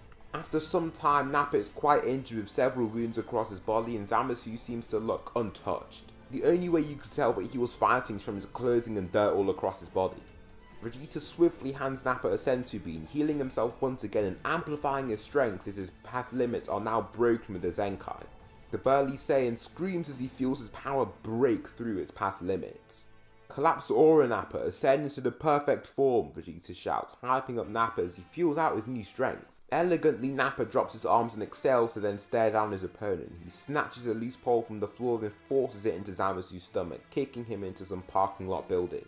Zamasu strikes out to try and hit him, but there is no movement, making Nappa slam him through the entire floor.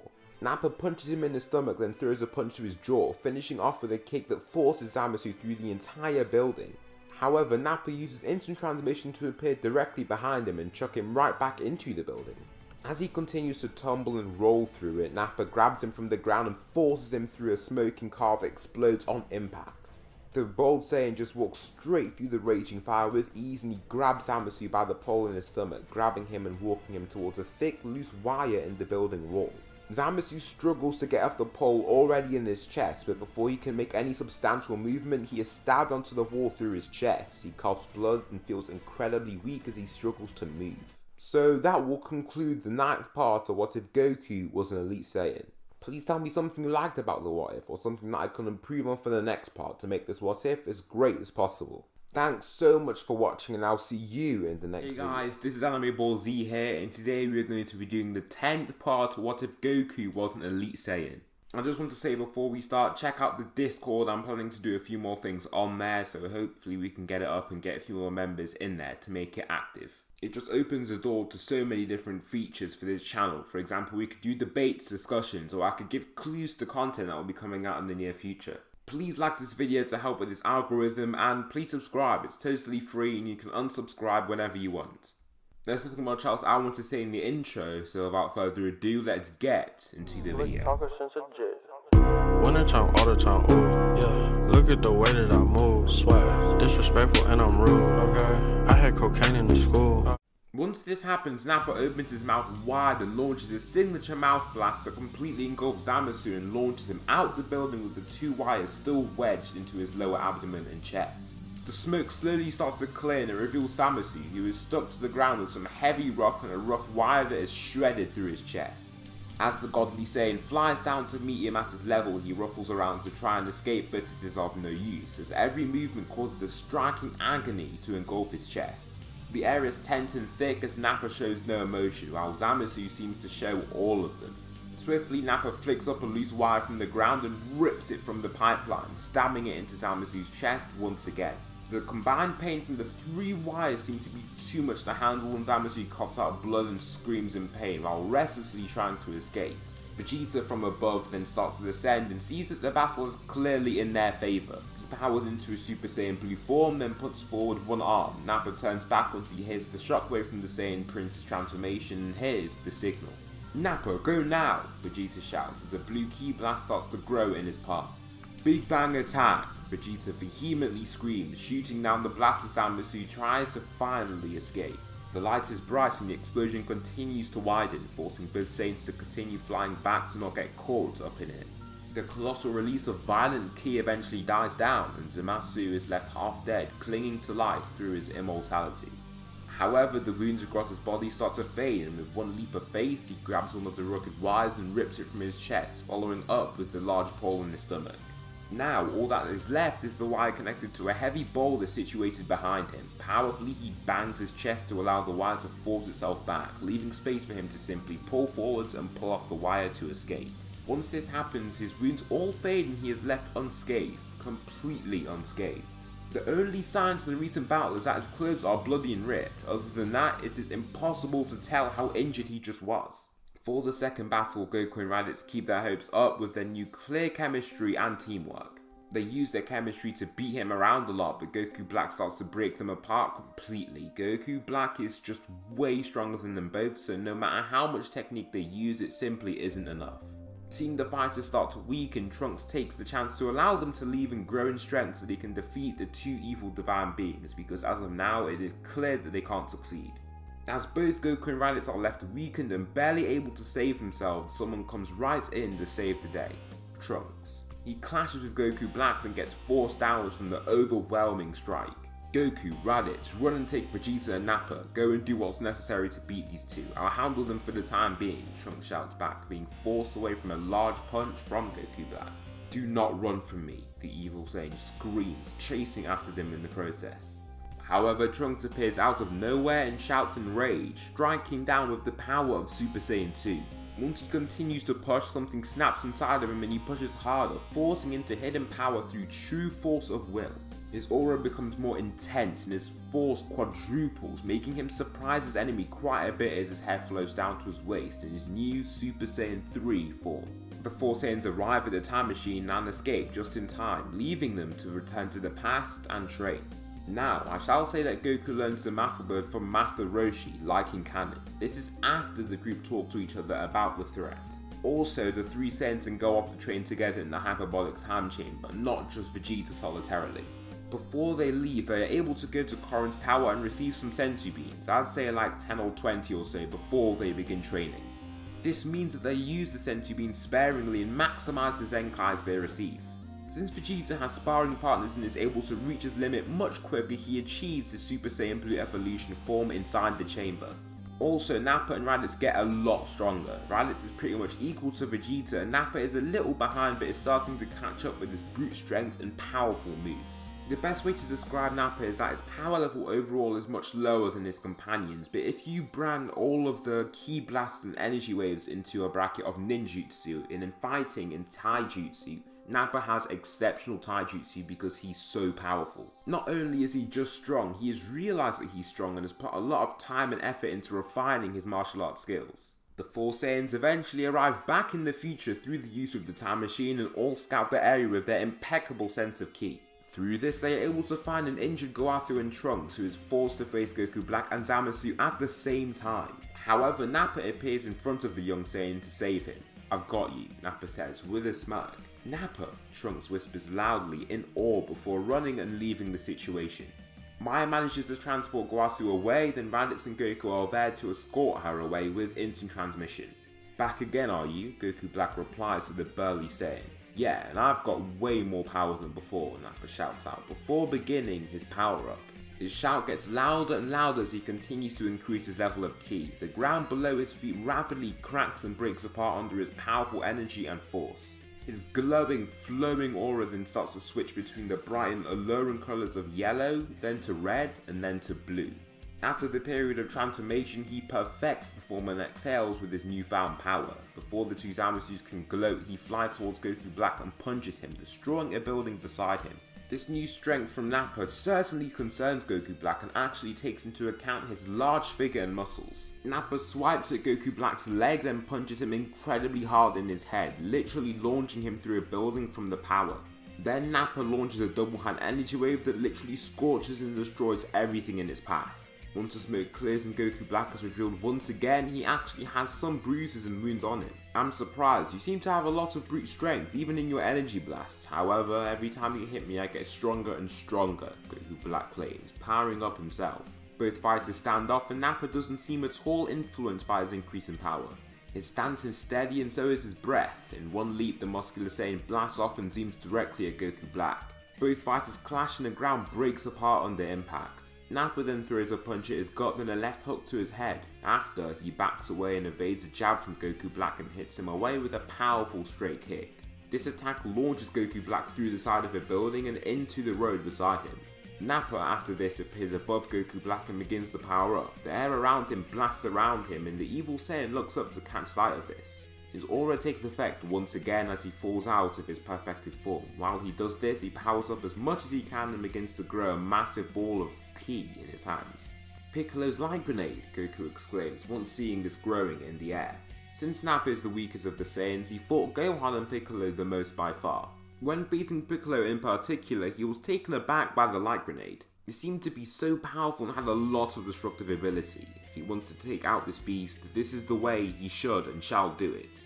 "Light grenade," he shouts, launching the massive blue energy wave down to the ground. The blue blast zooms down at very high speeds and the Saiyans use instant transmission altogether to evade the explosion.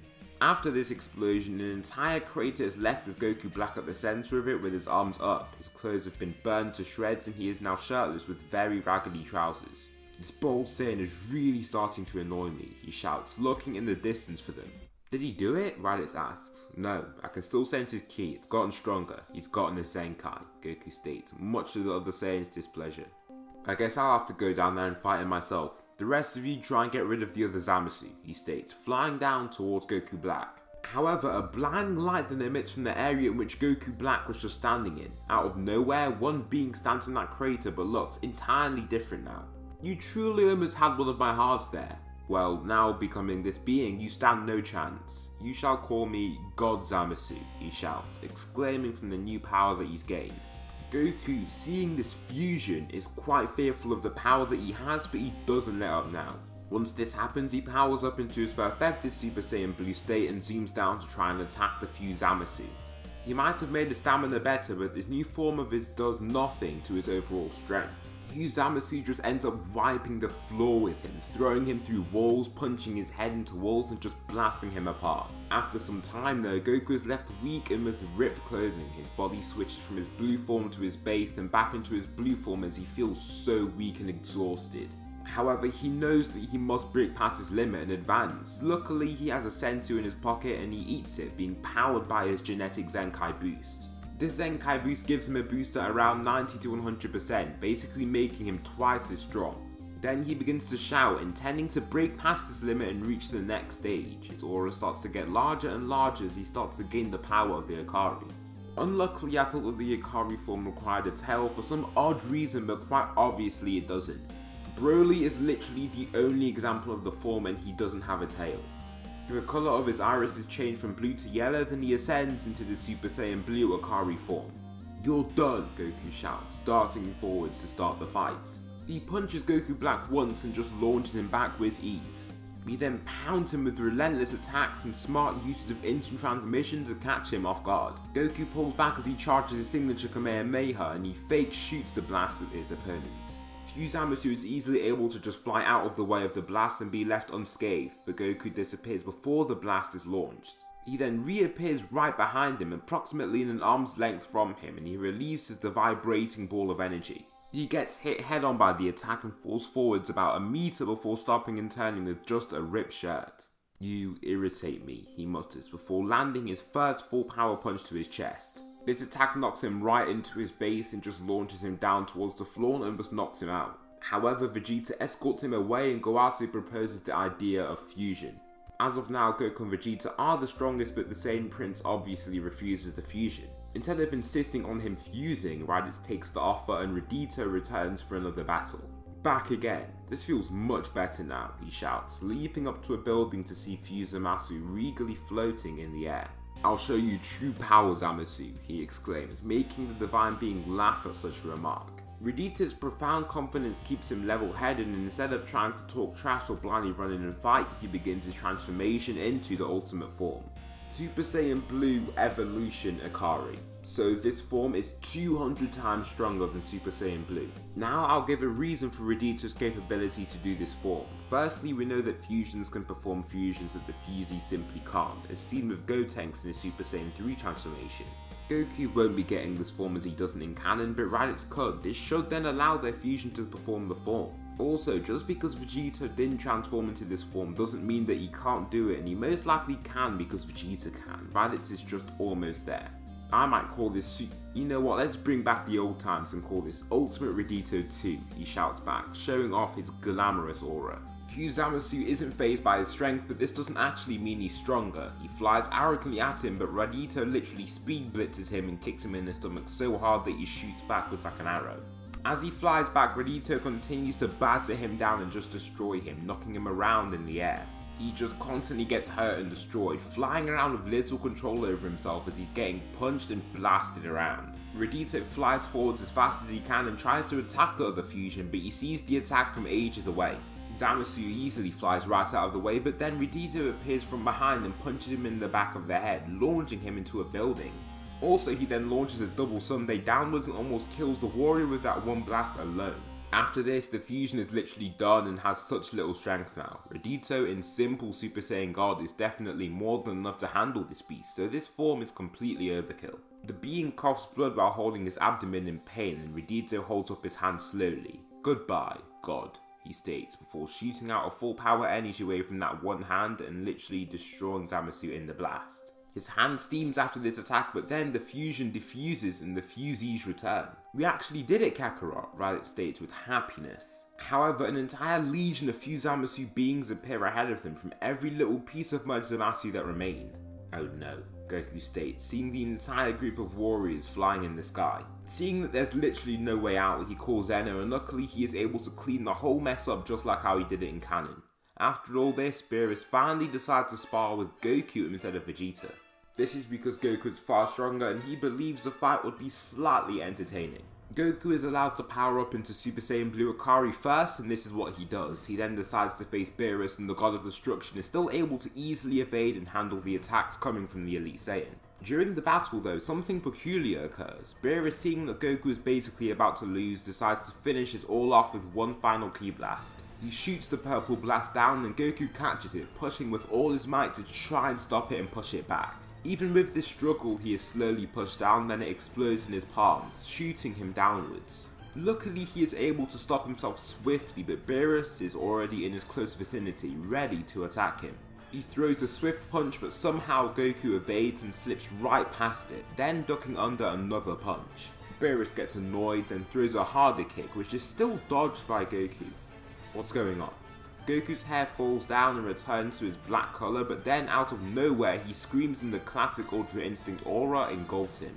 It destroys half of the area around him, and once the transformation is complete, he ascends into Ultra Instinct Omen. His aura looks celestial and galactic, with it also being very pressuring and intense. So you have finally achieved the form, Goku. I didn't think you would get it this early on, Beerus says, commending the Saiyan. Goku doesn't even reply and just smiles before flying directly at Beerus with his significantly heightened speed. So that will conclude the 10th part of What If Goku Was an Elite Saiyan. Luckily the Granola arc has ended, so I can actually finish this What If all the way up to the very end of the Granola arc. That arc is ages away, so this What If will probably be around 13 to 14 parts, I reckon. My longest What If I've ever made. Please tell me something you liked about this What If, or something that I can improve on for the next part to make this whole series as great as possible. Thanks so much for watching, and I'll see you in the next video. Hey guys, this is Anime Ball Z here, and today we're going to be doing the 11th part of What If Goku Was an Elite Saiyan. Before I start, I really recommend you check out and join the Discord, because I will be doing more things in there in the near future. Please like the video if you haven't already to help with the video's algorithm, and subscribe. It's totally free and you can unsubscribe whenever you want. There's nothing much else I want to say in the intro, so without further ado, let's get to the video.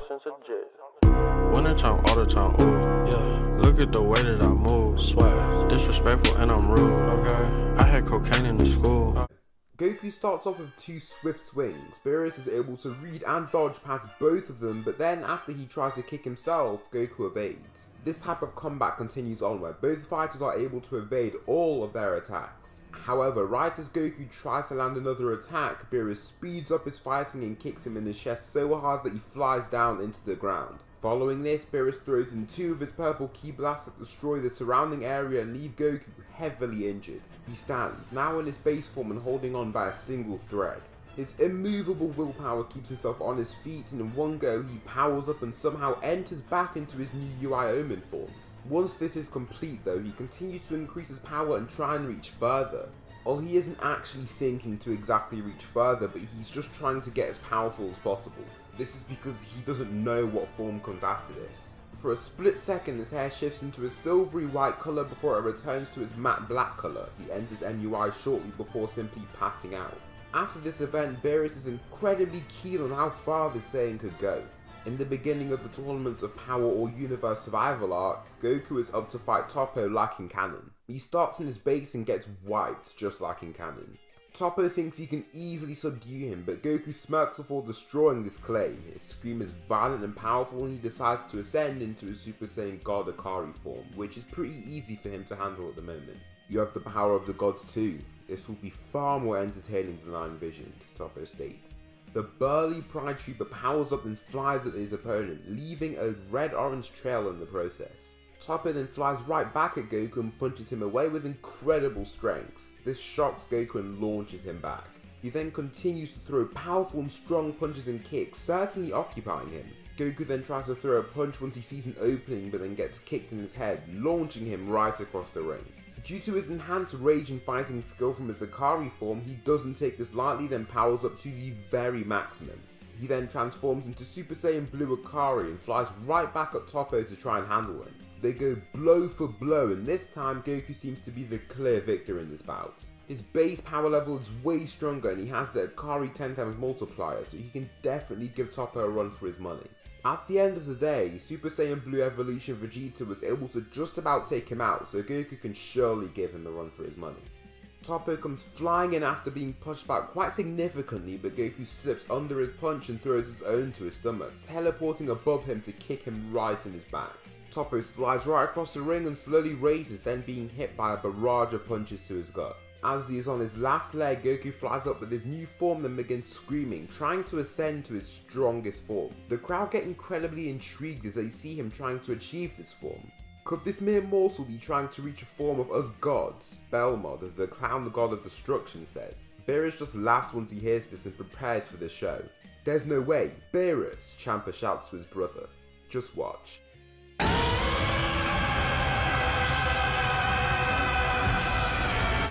Goku, still flying in the air, shows off his UI Omen state. It is still in the early stages, but this is still amazing for a mortal, Whis explains to Beerus. Toppo, not aware of the form, just powers up and tries to charge an ultimate attack. To him, he's just went back into his base form since he has black hair. I won't lose to you, you barely possess any godly power and I am about to be my universe's god of destruction. Allow me to show you Hakai, the true power of destruction, Toppo annoyingly shouts, growing two powerful ki blasts. He then slams them together and launches a massive beam right towards Goku, aiming it perfectly. The calm Saiyan simply flies up slightly and zooms right above the blast, aiming right for Toppo. In a flash, Goku's right next to him and he punches the man right out of the ring with ease, landing gracefully after. The gods of destruction then make a standing ovation after seeing a mortal possess a power thought to be restricted to the gods. After seeing this fighter, they also get quite scared as they have someone so strong like this. It also makes them imagine what the other fighters in the universe could accomplish too. Now let's address the members of Universe 7. There will be some minor changes, but the majority of the members still make it to the tournament. Now it will obviously be Goku and Vegeta staying, however Raditz will replace Tien and Nappa replaces Krillin. Seeing that Gohan is lacking quite a bit behind the Saiyans, they decide to give him some extra power. They have a high amount of Saiyans now, and after a few years of rest to make their minds more clear and pure, they are almost all qualifying for the Super Saiyan God ritual. The extra two Saiyans will be Raditz Jr. and Trunks. Goten gets forced to stay at home and study due to a very strict parent, being Chi-Chi of course.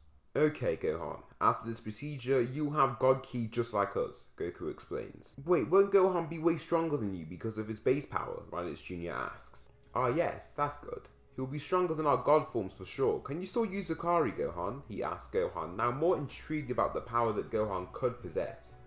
Yes, I've tried it every now and then and did it every time I tried. Why? He replies. Well, you can combine it with the god form you're about to attain and be a real use to us in the tournament, Raditz replies, sounding rather harsh but truthful.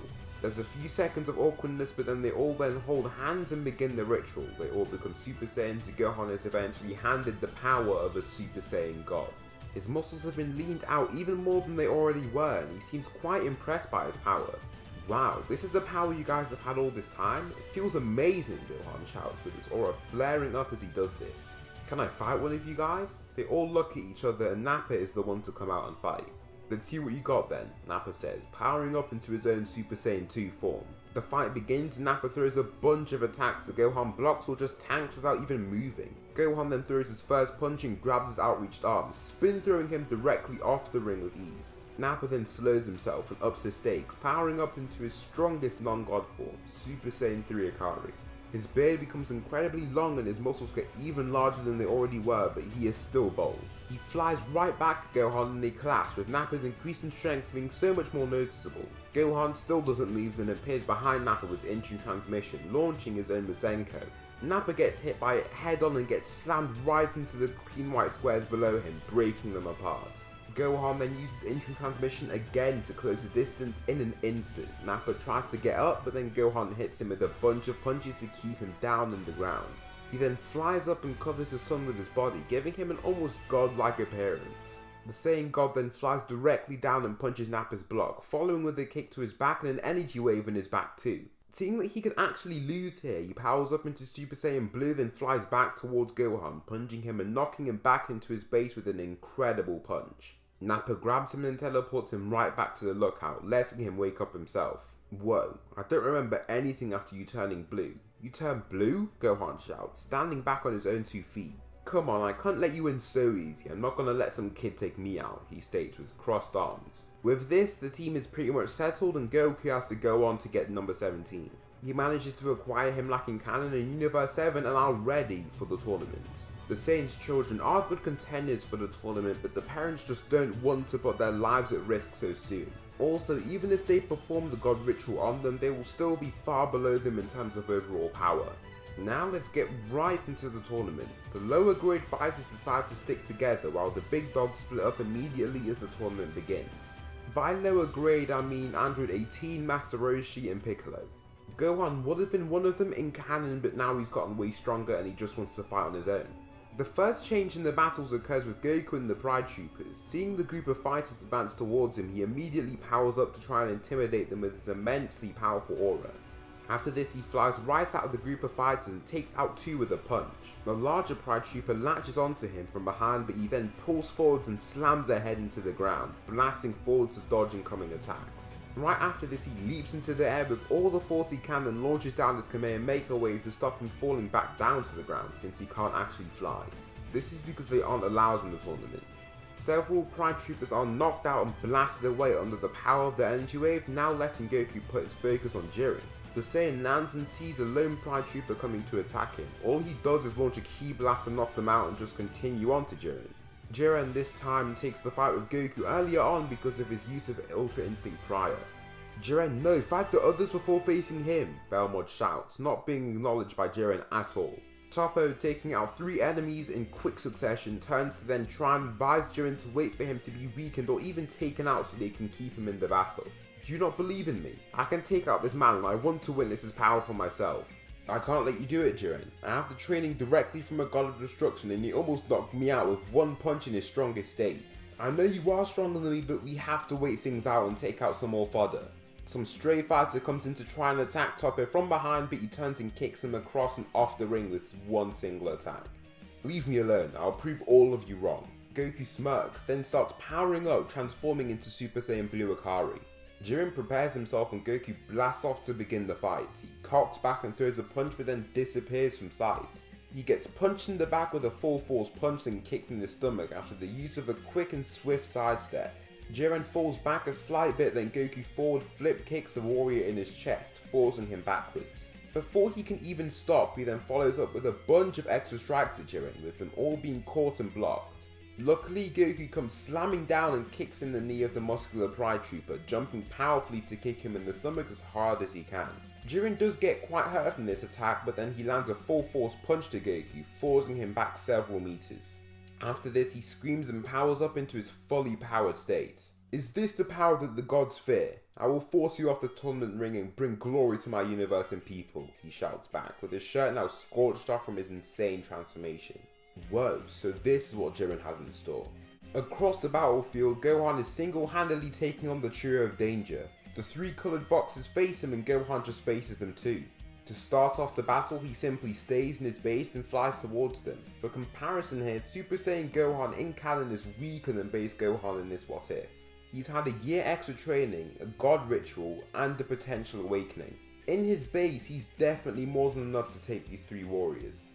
He punches Basel and almost knocks him out with this 1 attack, but then he grabs the extended arm of the fox and pulls him back, slamming him directly into the ground.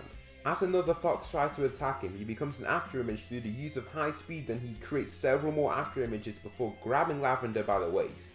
He pulls down explosively and slams the fox into the ground, then turning to stare down the remaining fighter. Masenko, Gohan shouts, launching the attack right to Bergamo. The last of the trio grabs the blast and holds it, trying so hard to push back. The gap between him and the edge narrows and narrows before his heel literally hangs off the edge. The warrior tries so hard to stop the blast from forcing him right off the lookout, but out of nowhere he is hit with the blast and eliminated. Gohan then moves on to some other fighters as his 3 opponents have been taken down with ease. A lone fighter tries to attack Piccolo, but he runs forwards and uses his special beam cannon. Another fighter comes near him, but 18 jumps off his back and lands a powerful kick to their head, almost knocking them out. Piccolo then speed blitzes them and kicks them out of the ring right after this. Next, Frost arrives and tries to take out Piccolo. Frost, the cheater! Just because I cheated doesn't mean I'm weak. Let me show you. Frost leaps at Piccolo and punches him in the face, forcing him back. Right after this, he follows after him and Android 18 appears right ahead of him. He just kicks the woman in her chest, forcing her back, and he leaps on her to catch up to Piccolo. As he dives down with a punch, Piccolo blocks and slides back immediately. From behind, Android 18 signals that she'll do something and Piccolo nods in reaction to this. I won't let you win, Frost. Don't think that us Namekians are weak. Frost just continues his walk forward with a smirk, having his ego heavily amplified because of Piccolo acting as if he's scared. The Namekian continues to walk back as Frost continues to walk forwards. Die! Android 18 launches a large amount of ki blasts right at Frost, occupying him with these flying blasts. Once he turns and starts dodging these attacks, Piccolo starts charging his ultimate attack, the Light Grenade. While this power grows and grows in his hands, Android 18 launches an energy wave to further occupy him. Piccolo's attack is eventually ready and he aims it ahead right at the alien warrior. The yellow blast is launched and flies right at Frost and slams into him, releasing an absolutely massive explosion that takes up a good portion of the arena floor. Once the light dims out and the bundle of smoke thins out and clears out, Frost is revealed with just a large bruise on his back. After seeing this attack, Frieza isn't bothered to fight Frost and betray him, but just watches instead. Piccolo seems to be a strong warrior and he wants to see what he's capable of. "You amuse me, Namekian," Frost mumbles before flying right at him and kicking him in his stomach. The Namekian drops to one knee and coughs blood at this attack, almost passing out under the amazing force. However, he stands back up and is overwhelmed with a need for power. On his back, the Namekian symbol of pride glows and an orange aura starts to grow around him. His muscles enlarge and he starts to growl with an incredibly deep voice. The ground below him breaks apart and his frightening key signature catches the attention of several fighters around. Fighters from the likes of Gohan, Master Roshi, 18 and even Nappa can be seen from across the ring. His skin switches to orange momentarily and his eyes lose their pupils and irises, but then he returns to his ordinary green state and passes out, accidentally stepping off the ring and returning right back to the seat to the edge of the ring, being eliminated by himself. "What was that? You could have fought, but you just gassed yourself out," Beerus shouts, annoyed at one of his fighters. "I apologize. I don't know what that was." So that will conclude the 11th part of What If Goku Was an Elite Saiyan. I hope you guys enjoyed watching this, because I actually enjoyed making this quite a lot. I especially hope you enjoyed the ending with Orange Piccolo. That's just a teaser for what Gohan and Piccolo could accomplish in the future. Please tell me something you liked about this What If, or something that I should improve on for the next part in the comments, to make this series as great as possible. Thanks so much for watching and I'll see you in the next video. Hey guys, this is Anime Ball Z here, and today we're going to be doing the 12th part of What If Goku Was an Elite Saiyan. Please like to help with the video's algorithm and subscribe. It's totally free and you can unsubscribe whenever you want. There's nothing much else I want to say in the intro, so without further ado, let's get to the video. One time, all the time, ooh, yeah. Look at the way that I move, swag, disrespectful and I'm rude, okay? I had cocaine in the school. Well, that means you have potential, Beerus replies, turning to continue and watch the fights at hand. Currently, it's Raditz who is up against Dispo. Dispo, the fastest in your universe. You wouldn't even be a contender in ours, Raditz shouts, before erupting in a click of violent blue ki. He then flies directly at Dispo and intends to throw a telegraphed hit, which is easily perceived and evaded by the swift warrior. His speed is there, Raditz states, before turning and collapsing his aura, ascending into his perfected state. He then looks intently around himself, trying to catch his target. However, he gets kicked in his back and he turns to see nothing at all. The same thing happens again, but then he purposely looks confused, but then turns last second to grab him by the neck. Raditz then slams Dispo and throws a barrage of punches and kicks to destroy him. He eventually pushes him to the edge of the ring where he finishes him off with his godly double Sunday. Dispo does catch both of them, but the force is simply too much to handle and he is pushed right off the ring and is eliminated. With Jiren, Goku is actually able to put up a good fight. He's way stronger now and has better battle instinct with his Akari form. It's not like Jiren is able to totally dominate his blue form, as in canon.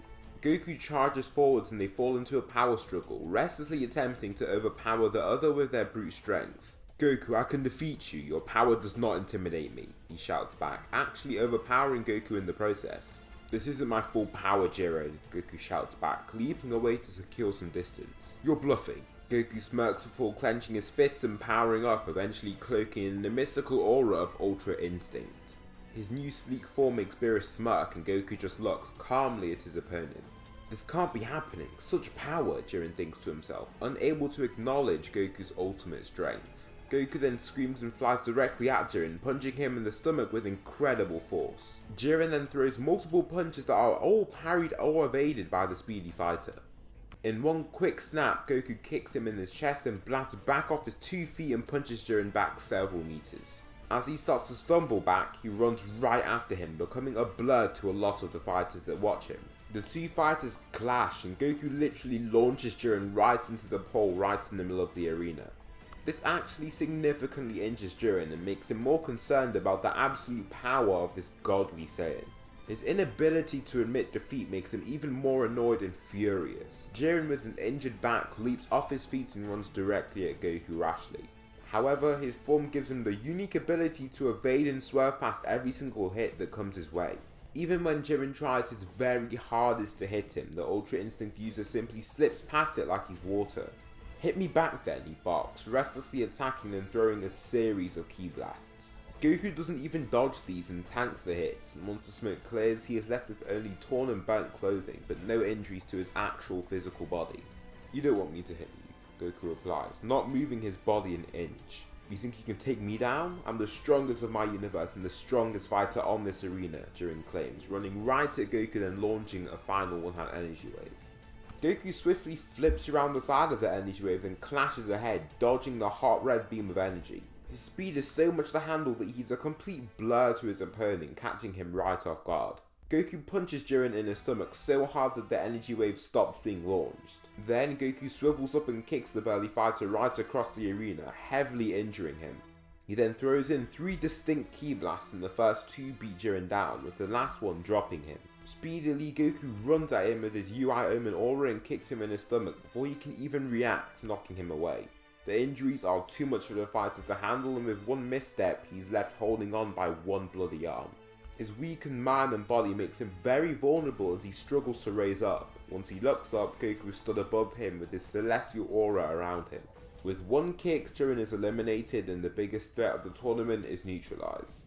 "You're cornered," Frost shouts to a very injured Android 18. Due to her infinite stamina, all she feels is pain, but she feels just as rejuvenated as any other time of the day. 18 runs right at him and throws several punches, trying to land at least one. The urgency is real when Frieza gets ready to step in and betray him, as she's clearly losing. "Oh, this human can't even keep herself in it," Frieza mumbles in irritation, preparing to leap in and shut it down. Frost then slams her into the ground with a powerful punch, finishing off with a barrage of ki blasts to bury her in the newly created rubble. With one last growing ki blast in his palm, he grows it to a somewhat large size and chucks it in, causing a massive explosion that takes off a good 1/8 of the arena. "Whoa, you do have some firepower," Frieza says in a fake tone in his golden form. In seconds, Frost is subdued and the tournament is starting to narrow. All 4 Saiyans are still in the tournament, as well as Gohan. The last fighter is narrowed down to Toppo. His God Ki just isn't enough and his shirt has been scorched off after such a brutal battle.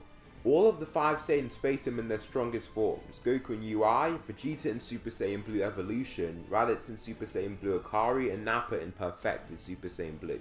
Gohan is in Super Saiyan God, and Toppo stumbles while walking back, incapable of any resistance. The Saiyans all take picks at him, bashing him back and back. Toppo eventually reaches the edge of the arena, then Goku and Vegeta fly away further ahead, but simultaneously punching Toppo off the ring. This deems Universe 7 the final winners of the tournament by total domination. They have won, and all the 5 Saiyans are still present, with Frieza and Android 18. "I told you we'd win, Champa," Beerus shouts, then seeing Champa's solemn face. His brother's face then switches to a smile as he has now realized his fate: erasure. The last wish is handed over to the group and it's given to Goku, who is basically told by 17 to wish everyone back. He's not mean or anything, but he just doesn't think of that to begin with from being, well, stupid. Everyone returns and the saga has come to a close, with Jiren vowing to defeat Goku the next time they meet and fight. The next arc is the Broly arc, and there will be a few differences. Since they don't know Metamorian fusion, it becomes a tough spot for the warriors. All of the fighters, being Goku, Vegeta and Raditz, are very beaten up. Nappa is just stuck on training hard and gaining even more power, so he doesn't really play a major role in this movie. What do we do? Raditz asks, beaten up with lava erupting around him. Broly then screams and engulfs in his unique green aura with flowing green hair. His muscles are colossal in size and his fury is almost infinite. Broly flies right to all three of them and one-shots Raditz into a pile of rocks with ease. Goku, now exhausted, is out of options. He stops powering up, and with the last of his strength, he returns to the power of Yuaomin. Broly just screams and flies right at Goku to try and finally take him out. Vegeta then flies ahead of Goku in a heroic act and turns with a concerned face. Run, Kakarot, take Raditz with you. No, Vegeta, don't do it. He powers up into Super Saiyan Blue Evolution, then uses his final explosion technique, blasting the fighters away. The lava becomes incredibly hot and energetic, with Frieza also trying his hardest to escape. The light eventually dims out and Vegeta is actually still alive, but so is Broly. He has become quite bloody and beat up, but he's still ready to fight, and it's only made him even more angry. Goku, seeing the dire situation, knows he has to push further. He remembers Whis explaining to him how there's a perfect form of Ultra Instinct and he merely possesses a shade of its power. His hair then whitens out to silver and his aura switches colours slightly, ascending him to the power of mastered Ultra Instinct. Goku then screams and flies right at Broly, punching him with his highly amplified force. Broly flies back, then Goku continues to punch him back like this, punching him away then catching back up to him.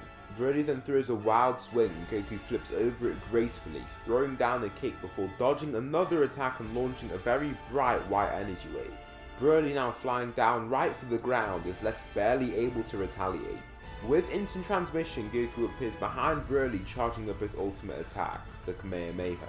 His ball of energy grows dense and unstable before he releases and launches the massive energy wave right at Broly. A split second before he is hit and almost killed, he returns to his home planet at the wish of Chi-Lan. With that, the arc pretty much comes to an end and a few things happen. Piccolo, Gohan and Nappa head to the hyperbolic time chamber. Piccolo wants to harness the power he saw at the Tournament of Power, and Gohan wants to catch up to his father in case that he has to fight some universal threat again. Nappa also wants to grow strength, but is a little clueless. He isn't exactly engrossed by the idea of Ultra Instinct, and he knows that Super Saiyan Blue Evolution is the limit really. There's little that he can move on to do. Ultra Instinct doesn't really fit his body type and his fighting style, which uses his brute strength and power to overpower his opponents. Once Nappa exits the time chamber and returns to his training with Beerus, something else happens. Both you and Vegeta seem not too keen on Ultra Instinct. You don't like the idea of copying an ability of Goku and it bothers you. You don't want the power because of the type of build that you have. I know a power that both of you might like, Beerus says, turning to pick up a rock. What's that? Nappa asks, happy to hopefully get a better direction in his physical conditioning and strength training. Us gods of destruction try to learn Ultra Instinct like your peers Goku and Raditz, but there's also a power we use to perform our role. Destruction, he shouts before throwing up the rock and causing a massive explosion. This makes Nappa gasp in surprise and makes Vegeta smirk. We can turn matter into energy and erase the mass so it never returns. This allows us to perform devastating explosions through converting certain things into energy.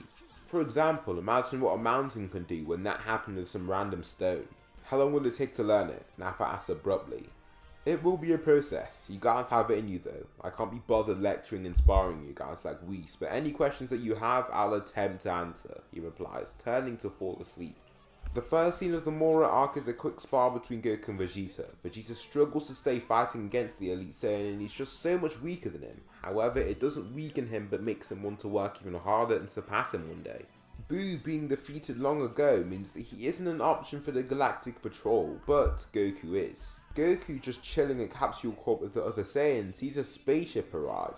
Who are you guys? Goku asks, ready to fight. We're gonna need to take you in, Goku, he states, with the other Saiyans going out to see what the commotion is all about. Stun them.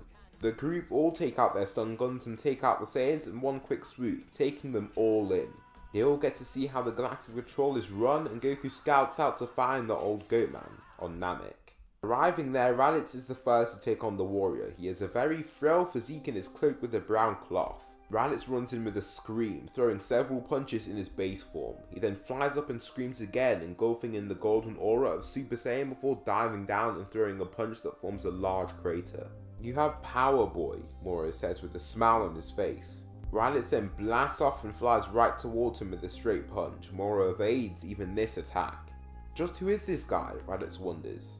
Out of nowhere, his arm feels abnormally heavy, then so does his entire body as he slams right into the rock below. Next, he is just swung into the side of the crater with a waft of Moro's hand. Seeing the power of Moro, Raditz stands and screams again, powering up into Super Saiyan God. His aura is fiery and explosive and he flies right off to attack Moro once again.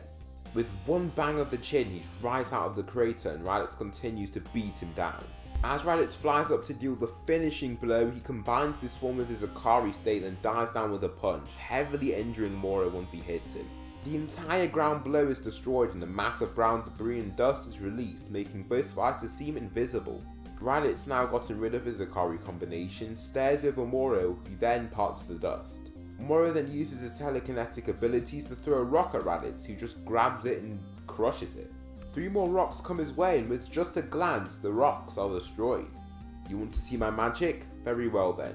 Moro lifts large streams of lava that come flying forwards. Well, I think it's lava anyway. It's just black and white for the manga, so it's pretty hard to tell what it actually is. The thick streams come flying towards Raditz, but he flies right up and dodges multiple of them at once. He uses graceful movements to dodge them while flying around, missing each stream. However, he gets hit by one once he stops and is launched further upwards slightly. "I commend you on your abilities. You're far below me, but I commend you." "Am I?" Moro replies, launching 2 larger streams at Raditz. Raditz then powers up into Super Saiyan Blue and flies right through the narrow middle of the streams, punching Moro back with one strike. He then flies after him and throws several punches and kicks, breaking him apart. In his last attack, he uses instant transmission to appear behind Moro and launch his double Sunday. Moro, now weakened quite a bit, starts to grow a large ball of energy above him, absorbing the energy of the planet and the people on it. Condensing it, he eats the ball and gains far more power than before. "Trust me, I'll take you out," Raditz shouts, trying desperately to power up. "Come on Raditz, you won't beat this guy without Super Saiyan." I know," he replies, trying once again to even get just Super Saiyan. "I can't turn Super Saiyan," he replies, before getting one shot by Moro. He flies right through a rock hill, then rolls away slowly, with little to no power left. Goku and Vegeta then step in and fly right at Moro, who turns with a smile. In one go, he punches both of them at the same time like Black Frieza, then swats Vegeta away with a spinning kick. Goku then screams and desperately tries to reach the next stage, making no progress. Moro then kicks Goku back and pulls up lava to damage him. After this, Moro absorbs their energy too and becomes much younger looking and powerful. He then takes the chance to leave and carry on his intentions as in canon, to get the Dragon Balls. Then Moro finds him and actually captures him temporarily. After this, Goku, Vegeta and Raditz fly right after him. "I'm going to take you out now, Moro," Goku shouts, beginning to glow in his Uri Oimen aura. "You can say that, Saiyan, but can you back your claim?" So that will conclude the 12th part of What If Goku Was an Elite Saiyan. Part 13 is almost fully scripted and I think there's only going to be one part after this before this whole What If is done.